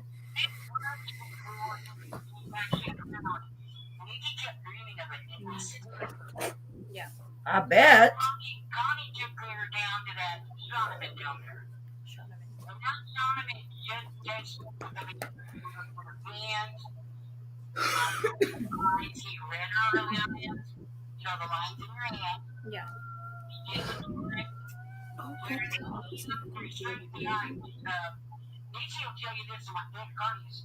What was that noise? My cat. Okay. Yeah. Because she had the gift. She just didn't know how to use it. He says, what do you mean? I'm coming here to find answers. She said, you know the answer. You've got more power than I do. Wow. But she scared the shit out of her. Yeah. Yeah, I imagine. Instead of her going and trying To use it, it scared. She repressed it. to be able to use them, it drew her back away from them. So how many years after that did her brother drown? Or how long after that did he drown? Let's say 6 months. Wow. Oh my gosh. Her mother, Jackie, kept telling her, no, it'll never happen. It'll never happen. Yeah. Sapling can swim like a fish. It'll never happen. But it happens. Wow. Sapling was 5 years old. Her first son, she named him Zachary, and he died in a motorcycle. Whoa. Oh my He died in a gosh. motorcycle accident, yeah. That's crazy. My gosh, that's terrible. Yeah, but you can tell by looking at Nikki, she's very gifted. Like she's like a gypsy almost. Wow. Like in her eyes, it's there. Wow. I think Nick and Jackie's a little bit like it. Yeah, but she probably denies it. What I've noticed about these two, her mother and Nikki, the same. They cannot live without a man. It don't matter who they are. Doesn't matter what they look like. Her mother's been married 7 times. Wow. And that's not including the boyfriends and all this stuff in between. Yeah. They have 3 children, all of them have different fathers. Mom, why don't you stop gossiping and tell me the ghost story? We can gossip during the day. We're live. We're live on Facebook. Wow, that is so cool. That she kept dreaming about him dying, and he did and drowned. That's crazy. Yeah. Man. I don't think I have Nikki on my Facebook. I know when I was, I don't remember how old I was. Remember when you took me to that guy to do my cards? I was 10, 12 maybe. Why did you take me? Was I acting weird or something? We were fretting so hard over that test. I was all about the test. I was afraid you were going to freeze up when it actually took time. Wow. So you took me to a cuandero because of my toss test? No, we happened to be down around the reason. Oh, okay. And he was there. Let's say, no wonder why I'm with you. You're over here taking me for spiritual advice for my toss test. Dang. They told me that I was going to have a little boy. I remember. And I thought, nah, that'll never happen. Who did I I have? was an only kid for 11 years. And then Wow. after that, they told her she was going to have a little boy. And she's like, no, you know, they wanted another kid, but it just didn't happen. And my brother was born after that. Oh my gosh. That's pretty amazing right there. Yeah. Wow. Did she talk about Sean? Was there another boy in that? She never talked about that. She said there would be 2 little boys. Yeah, because I remember then after Willie was born, I remember we were like, nah, and we lucked out, you know, there's not going to be another one. And then was it like another 10 years later, my other brother was born? Wow. We're 10 years apart, all me and my Wow, brother, and then that's my a long brother and brother time. 10 years apart. She had us in her 20s, 30s, and 40s. Jeez. I know. I said, why'd you have them all one time, Mom? But she spaced us out. Wow. That's Well, crazy. we should all out so I can enjoy and spoil you. Mm-hmm. Yes. Well, Jean, I really appreciate you coming on and sharing that. We'll be back on the show next week. We'd love to have you join us again, hun. And you can even come on the show if you'd like. I'm going to get a hold of one, Yeah. 2 Bring your dumpster diver friends. dumpster divers, and I'm going to get a hold of him and let him know about your podcast here. Yeah, let everybody know. Yes, please. Someone will come over. okay? As long as you're not on at the same time as a live guy. Yeah, that's what happens with my class too. A lot of my classmates have class at the same time. But yeah, tell everybody you know. And if they don't have Facebook, send them the link on YouTube. You don't have to have Facebook. On live guy, we got like 60,000 followers. Well, bring some over here because right now we have 4. We have 4 right now. We need more. And most of them are us. By the way, yeah. By the way, Donovan, I like Donovan's comment. Why do we need a Space Force, home? Yeah, good question, Donovan. Okay, Mama, I'll call you tomorrow. Thank you so much, Jean. Okay. Okay, bye-bye. So, guys, I just noticed it's past 11 o'clock. Crystal, do you have anything you'd like to share with us or anybody, any of our viewers? Got a few more minutes. We don't want to stay on too late because a lot of people have to work. I know. I mean, I'm okay. I know Crystal stays up all night most times, but I was up till 7:30, almost 8 o'clock this morning. Oh my gosh, I don't know how you do that. And then I slept till noon and been up. I don't know how you do that. I don't know how you do that. Do I'm you a have night anything? owl. I've always been like that. I know you have. I have massive Very insomnia. insomniac. Yeah. Do you have any stories or anything that you thought of that you might want to share with us? Just touching back what you were talking about, how your mom had called or whatever, but they were saying the cloning. Oh, yeah. We were actually sitting at my Aunt Nini's funeral, and my Aunt Nini called me on my cell phone. Yeah. Which was really, really crazy, because I did not even have phone service. And I've heard stories of this before. They're almost trying to get through to let you know they're okay. Yeah. I don't know if y'all know, there's a shop in Victoria. It's called Something Magical. With the owner, her name's Diana Shook. Well, her son died young, and she was so scared. Like, is he okay? She's a witch, you know. Is he okay? Did he make it to the other side? All these things. And she got a phone call, and it was staticky, but all she heard was, "I'm okay." And she knew at that moment. Like, she just had that peace.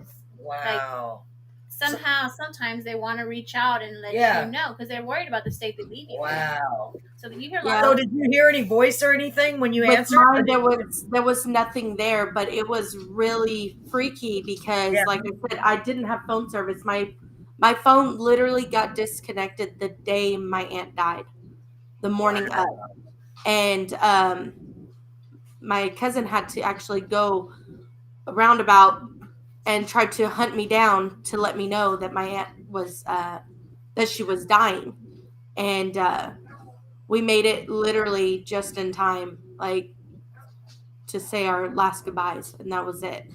And but yeah, we were sitting in the funeral service, and she called my cell phone, and I didn't have service on my phone, and I started crying. I hadn't cried yet, and I started crying because it was like, what in the world? Like, how? Obviously, how? Yeah. But I answered the phone, and there was nothing there, but it was just like I took it as it was like her like saying goodbye kind of thing. Her message, to let you and know. That's the same when the phone rang at our house because nothing was there, and I thought, and I told Brett that had to have been Mama. And then getting into the whole people saying their final goodbyes or letting you know they're okay, stuff like that. I will say that every single person that I have been extremely close with, my grandfather, my 2 aunts, and was there another one I told you the other day or no? I think there was 4 of them. What did you just say? Oh, she was like my adopted grandma, Maria. All 4 of them, not too long after they passed, I had a dream about them, and they didn't say anything. They were just sitting there. And the one that I remember, like, I mean, it kind of like, I guess I dwell on it, is my Aunt Carrie. She was sitting there, and she was laughing. She was laughing, and she was the most beautiful and the happiest I had ever seen her in my entire life. And I woke up and I grabbed the phone. I was going to call her. And I literally hit her name. And then I realized, oh, shit, she's dead. Like, she's not here. I can't call her. And then I went, like, apeshit. Like, I lost it bad. And Paul was there like, it's okay. Like, at first, he didn't know what the hell was going on. He's asking me, like, what the hell? Because normally he's used to having to wake me up from my nightmares that I'm screaming or kicking or crying or whatever. And he's trying to console me like that. He's never seen me to where I wake up.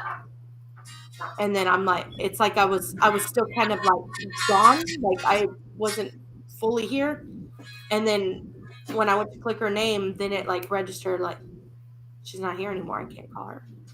So then we were always extremely close. I mean, she gave me my first bath. She gave me my first lollipop. She gave me my first drink out of the big cup. I mean, she changed my first diaper. Like, there was a lot of firsts with her, and we were always super, super close. But in the end, we were extremely close. Like, and a lot of people, like, I'll call my mom on the phone. Like, when my aunt was alive, I'd call my mom on the phone and she's like, who is this?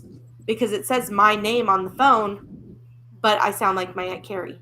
And there is actually no blood relationship there. Like, it was my mom's best friend. They've known each other since they were 3. And that was just my aunt. And I mean, I have tiny arteries and tiny veins like she did. I have the passing out like she did. I laugh the same way. I have the same kind of spirit. It's crazy. There's no blood relationship there. Maybe there was a relation in a past life. Right. Her soul. But everybody, even her daughter too, my cousin, she'll say the same thing. Oh my God, you sound like mom. Like, she freaks out. And she actually had a hard time talking to me on the phone after my aunt passed away because I sounded so much like her. Wow. And you know, Carrie, she's so. Yeah. She was I loved her. She was so crazy. She really was. She had the most bubbly personality. I just thought she decided, well, Paul decided one day to say, oh, I drink tequila. And she's like, oh, no, honey, you don't drink tequila. And he's like, yeah, I love tequila, da da da. And she's like, I'll drink you under the table, little boy. And she sure did. I mean, she did. He was literally melting in his seat. And he wouldn't even touch my aunt hardly. That was the night that him and Albert got up on the doing karaoke with the mask. Yeah. They sang the Little Pigs, 3 Little Pigs. And they had the pig mask on. That was that night. Yeah, I still see Albert occasionally. Yeah. Wow. But yeah, those were my little things that, they came to visit me, I guess. Just like I still think that the cross flying across the room or off the wall, I think that was my dad's like little joke. Like, haha, did I scare you? Like, oh my God, I can only imagine what my dad will do. Yeah, for real. I know. Oh, when my stepdad passes away, I have a feeling that there are going to be things like falling or like little jump scare things constantly, because that was our thing. That's been our thing forever, is scaring each other. So be ready for that. and he goes kind of extreme with his little pranks. So I can only imagine. Yeah, I bet he's going to scare the crap out of you. And that's how I kind of, last week with the ghost box section and all that, it made me really think, if, that's why I was like, oh my God, it is Penny, because Penny would do that. You know what I mean? And Mama would do that. They would do everything they could to come through, because they'd be like, oh, this is so cool. We can talk to her like we talked about. You know what I mean? So that's why, it's kind of the same thing, right? It's like, break those down? Yeah, half of them we did. Well, we get like 65 different. I'm telling you, clear as day, I need toilet paper. Yes. And the very next thing was buy groceries. And where's your boots? The next thing was did you pack your boots? And I said, why would they be saying that? But it kind of makes sense because it was the day before. What was it? Dios de los Muertos. However you say it. I can't say it. Oh no, it was the day after. It was the day All Souls after. Day. Yeah, it was the day after. So maybe they were going on a trip. I mean, really, we all heard it because we had 5 of us in here kind of listening to make sure we all heard the same thing. And see, her thoughts were maybe they were on the trip, and my thoughts were maybe one of us in the group that night is going to be going on a trip, and we need to make sure we have toilet paper, groceries, and boots.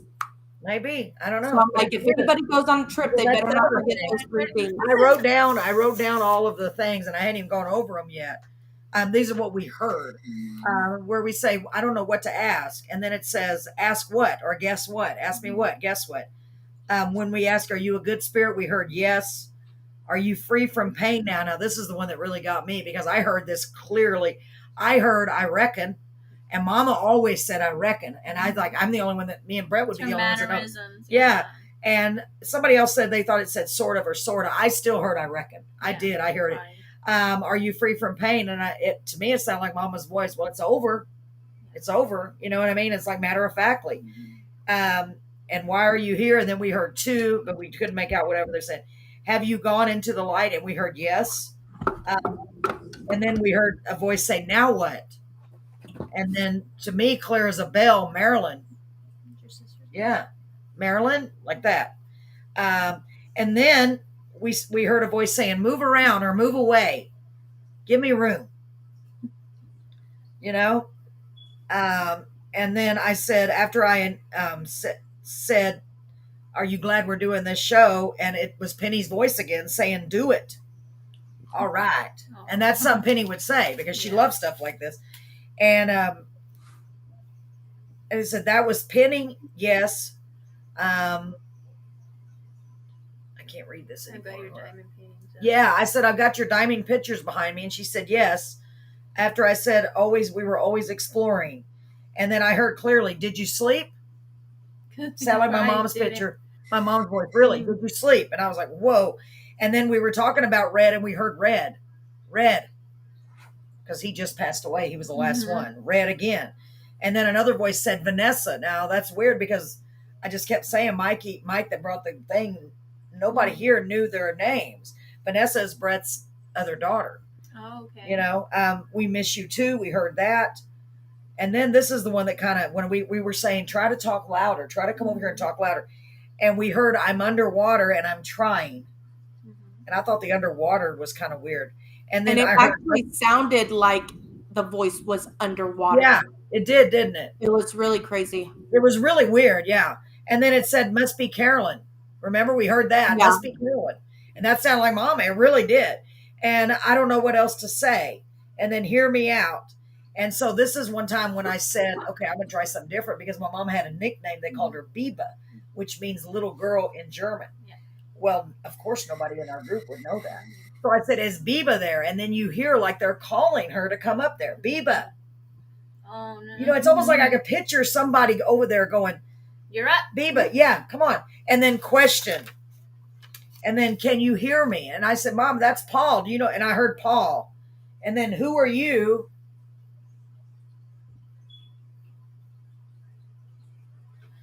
And then, hey, Carolyn. And then, home or phone? We weren't sure on that. You can do it best, Brett. Aww. You know? Because remember, every time he came in, he said it would spike. Yeah, it would. And Penny would always say, Penny's thing for Brett was always, hey, Brett. Always. Hey, Brett. Every time she saw him. I'm really not sure what's happening. Hi. And then we asked how many spirits, and we got, remember, Crystal, we got 6 or 7. Yes. Some of us heard 6, some of us heard 7. It was definitely an S. And then it says, I need toilet paper. Buy groceries. Did you pack your boots? For real. And we heard it clear, didn't we, Crystal? Those 3 right there were super clear. So I clear. mean, And it was then, way off in the distance, but it was extreme. I mean, clear as day. Like, I can let you hear like somebody was yelling from the bathroom, I need toilet paper. Yeah. And it's like, you promise and here with us. Here with us. And then this is like a man's voice. I don't know who it was saying, talk through the box and they can hear you. And we can hear you. Say it loud. Come on. and we're first. So it's almost like you picture somebody over there going, "Come on, it's your turn." Say it loud, talking to this box, or somebody's giving them direction. Because that's what we were saying. Who was that? I got you. I do. Probably lost, not. So I don't know. And then we haven't gone over the first set we got, where the one that came through clearly. It's on my computer. I still haven't touched it, Crystal. Oh my goodness. When I say, "Can I have your name?" and you hear clearly, "Penny," loud. Remember the first one? Loud. I want to hear that with my own ears. I'm scared though. Maybe since you're here, we can go over because I'm scared. I really am. But we should go over them. I've got them on the computer. I just have not even touched it, Crystal, since we were here. But we spent all day, probably almost 8 hours going through that. And that was 30 minutes. Well, I finally had gotten into a rhythm, and it started going faster toward the end. Because she figured out on the program how to pause it and speed it up and slow it down, because I didn't even remember how. Well, because I haven't used that program in forever. Yeah. But she figured it out. No, she did. Thank goodness. Once you get it there, then you got it. Yeah. Hold on. Let me send I kind of want one of those. And normally, I am very technology illiterate. Well, you did a great job. I can do phones, but computers are like my enemy. Yeah. But I figured that out. I was telling my brother about it, and he said, "Just be careful." He said, "And you got to ask yourself what you really hope to accomplish from this." Right. Because he definitely believes that it was them communicating, but I think he's concerned because, you can always have that option of letting in negative energy, and people, spirits can mimic other spirits. That other was people kind too. of my thought, but Yeah. I wasn't going to come in Yeah. somebody else's process. But I'm overprotective. When it comes Yeah. to my spiritual practice, I'm overprotective. Yeah. Because I've seen what happens. See, If you don't see it, then you're not going to be alarmed. But I see it, so I'll cast a circle. I'll do protective measurements first. But that was the only thing that kind of made me cringe a little bit. But I understand that he doesn't see negative or positive. Yeah. So Well, in his system, it would maybe. I was right there. I was right there with you. As soon as they started, I was just like, "Okay, we're doing it like now." Like Yeah. there was no like, okay, No anything. Like, there was no boundaries, and there was no like. Well, I did say that little You bit, did- but I you didn't have did it written say down it. to know exactly what to say. So Yeah, I mean, you did say that when we are done, we want you to go, and that's it. So I mean that helped me. That helped me cope with it in my brain a little bit more. But Yeah, they did close it out. but it was amazing that we got such a response. Yeah. I mean, really amazing, because I didn't think we'd get anything. I really didn't. And I think I just see it from a different side. Yeah. He's a paranormal hunter. I'm more on the medium side. Like I Yeah. see the people that actually help them cross. It's See, one thing to and- go talk to them, but if you don't have somebody there that's going to help them, it's Yeah. seeing two different sides of the coin. See, So it's that's not the side I'm on is more like the spiritual side rather than the paranormal side. Yeah, but it also makes me wonder, if they were there for the for the reading, for the ghost box thing, then they're probably here all the time. Yeah, well, I think you had more because Of that. the They could veil was sense it, so I guess. thin. The veil was so It was a thin. combination of things. But your so. family and Brett's family probably are here. You know what I mean? Yeah, yeah. You I can mean- take on the other side. They're living their life in the other dimension, and it's like a window opens. Oh, they're here. Yeah. It's And almost. I mean, that. especially the ones that built the house with their own hands. I Yes. mean, you're gonna be there. You would I mean, think so, because yeah. they are very tied to that house. Yeah, your energy is going to be imprinted. Yeah, Yeah. for real. And I know Brett's dad is here because of what Spencer saw, He saw his That's dad. what that's like. Oh, so I am not allowed to because my husband doesn't let me, but I am not allowed to bring used furniture in the house Yeah, Yeah. I get because of stuff like that. And I'm like, I don't care. Like, it's no big deal. He's like, no. I'm just like, why? I mean, I do have a few used items in here, but they're not handmade. I items. remember a few years ago you bought a haunted doll off of eBay, didn't you? I remember you telling me that, and I was like so scared for you. Okay, so I bought a porcelain doll off of Craigslist. no. Yeah, I was like, And, no way, Crystal. Maybe So that's the negative energy. I collect porcelain dolls. And she's actually right here in my living room. She's actually right here in my living room. I actually bought two of them. It said off they of were Craigslist. haunted, didn't it? It said that they might be. Oh gosh. I mean, I think a lot of things are. if I have some Annabelle situation on my hands, it's okay. It's okay. They haven't done anything to me, but they are tied to my shelf. Yeah. They are tied there. Just in case. Tied? They are tied. You're not worried, but you tied them to the shelf. No, I tied them to the shelf because I have a very rambunctious child and I'm scared they're gonna fall off. They're not tied because I'm scared of them. But just in case. Just in case. A lot of people are scared of them though, and for a long time I didn't keep them in my living room because people were terrified of them. Yeah. But I actually have quite a few. And actually quite a few of them are actually used. They're bought from somebody. Now I do have one, she's like my real life baby that I got for my 16th birthday. And my mom got her for me. My mom and one of her best friends got her for me. And that's my baby. Like, but she looks like my little cousin Jessica. And we were supposed to have her, and my other aunt ended up adopting her. So, but she looks like her, and so that's my baby.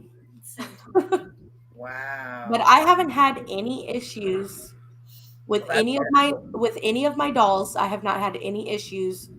And as a matter of fact, I have not had any issues with any used item in my house.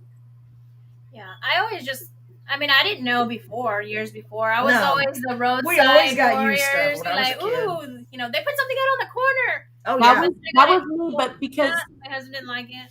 my mom is a hoarder. I mean, she is a massive hoarder, and I used to also be a hoarder, but not as bad. And she would literally, she still does. She still does this. I actually went not dumpster diving, but it was on the side of the dumpster, a washing machine.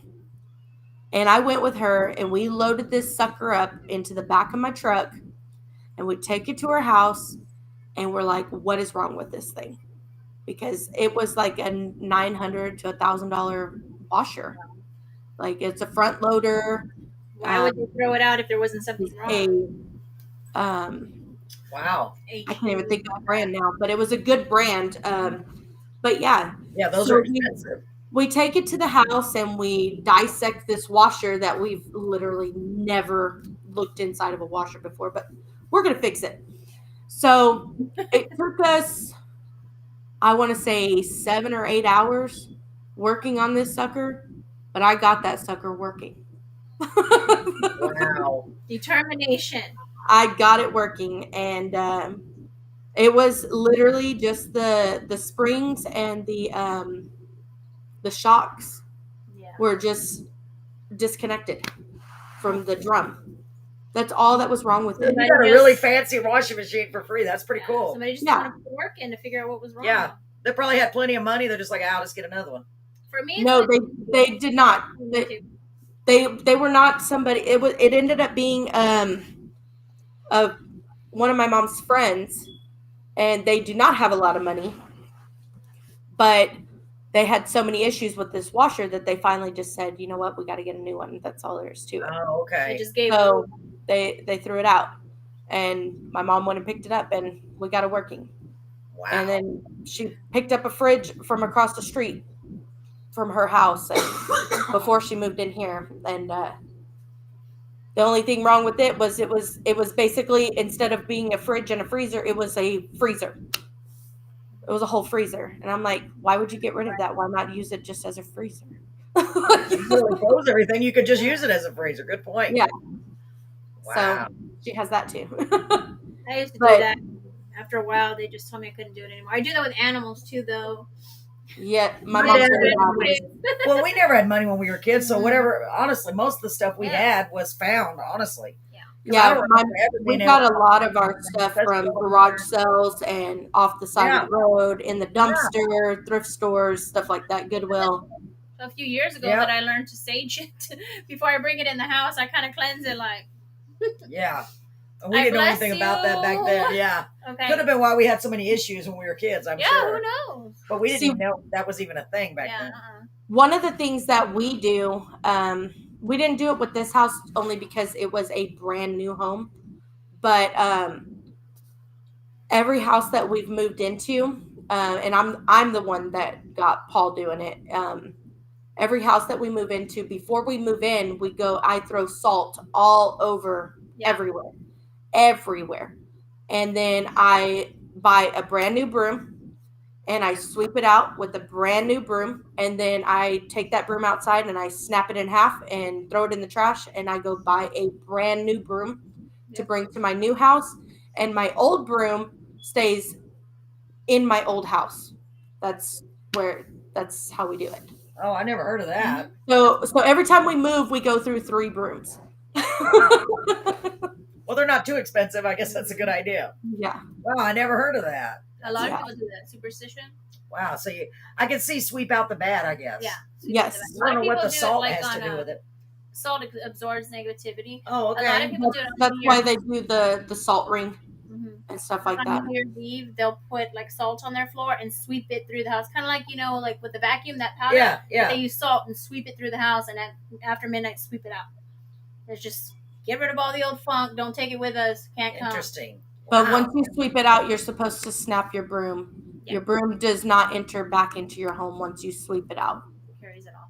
I've heard Wow. people do it with potatoes too. I don't know what the potato thing is. Well, potatoes do absorb stuff. I Yeah, do know I've that. heard of people doing it with potatoes. I've never heard of that. Yeah, I think Wow. it's probably more Irish. That would be a much easier process though. Just Yeah. rolling potatoes through your house. I Mhm. mean, salt is kind of like glitter. It's Yeah. really hard to get rid of.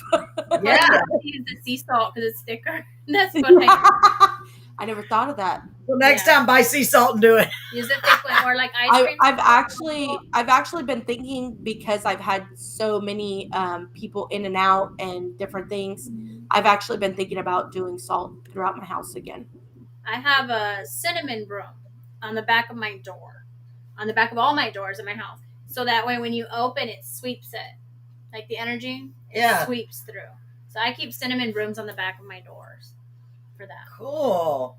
So my doors are blessed and anointed. Only certain shit can come in. Like, we're not bringing your funk in my house. Another big belief, which I used to do, but in this house it's a little difficult because what's directly across from my front door is a window, so it's really difficult. But they say to put a mirror in front of your front door so that when a negative entity tries to enter your home, they see the reflection and they go the opposite direction. They basically scare themselves. I wouldn't say so much it's witchy stuff, but it's superstition that's been Yeah, passed down over generations. Wow. Things like that. And like, the same thing, when you drop the salt, throw a pinch over your left shoulder. I've heard Those that. kind of things, they become over time like that. Wow. That is was interesting. all of these were like things that were passed on to me from my grandmother. She's a white witch, and that was the way she did things. Like, so that's just how I was raised, and that's how I do it. Yeah, Donovan back. said throw salt over your back. Wow. Mhm. I've heard of that for years. But about the it's salt. over your left shoulder. It's not over your right. So over your left shoulder. Yeah. No, wait. Like that. Like, Why the left? where you go? Why, yeah, right. I do it naturally, but maybe that would. Why over your left shoulder? No idea. Oh, okay. I don't know So why. Donovan, it's over your left I shoulder. assume maybe because your heart is on that side. I don't know. I don't know. Maybe. I have no idea. I'm sure it has significance, but it's one of those things that you've done it for so long, it just becomes habit. Like in Wow. my house, my girls do this too. And like if my broom falls, my girls get upset. Shit, company's coming. Whenever the broom falls, company's coming. So they make sure to put the broom up well because they don't want anybody to come over because then that means they have to clean. Oh, I see. When my broom falls, and it's usually within an hour or so, somebody will come by. Wow. So whenever the broom falls, you hear my girls, "Oh man!" Really? Mhm. That's Yeah. so cool, really. That is so cool. I would just mess with them and just like drop it on purpose. It's too risky. What if I bring visitors that way? Yeah, that's true. That is true. No, we all have our own little things like that. Well, ladies and gentlemen, I guess we better go ahead and end because it's 11:30. It was a great night. It really was.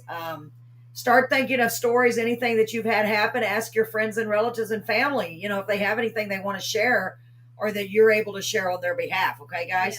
Yeah. Because we want more stories. Donovan, ask your friends and family. Tell them about our show. Have them join us, or, you know, if they have any stories, like I said, that they want to share or and that you're able to share. Put it out like an open-ended sentence on Facebook. I think that's what Liliana did, or any kind of groups or something. Hey, do you have any experiences? You know, I'm doing this show, and let people tell you their stories. And it's always fun because there's always like 2 or 3 people in the comments that have similar experiences. I know, it is, yeah. So I mean, that's what Liliana did. I've been meaning to, but I haven't. Bless you. Yeah, everybody else's stories. There's a lot. I should say. Mm-hmm. Gosh, that's a lot of noise. You have an elephant over there. It does sound like an elephant. It sounds so loud. It literally does sound like an elephant. I imagine the trunk like. You got an elephant in your house? What the heck? I do. Well, guys, we really appreciate all of you joining us. It falls into bed.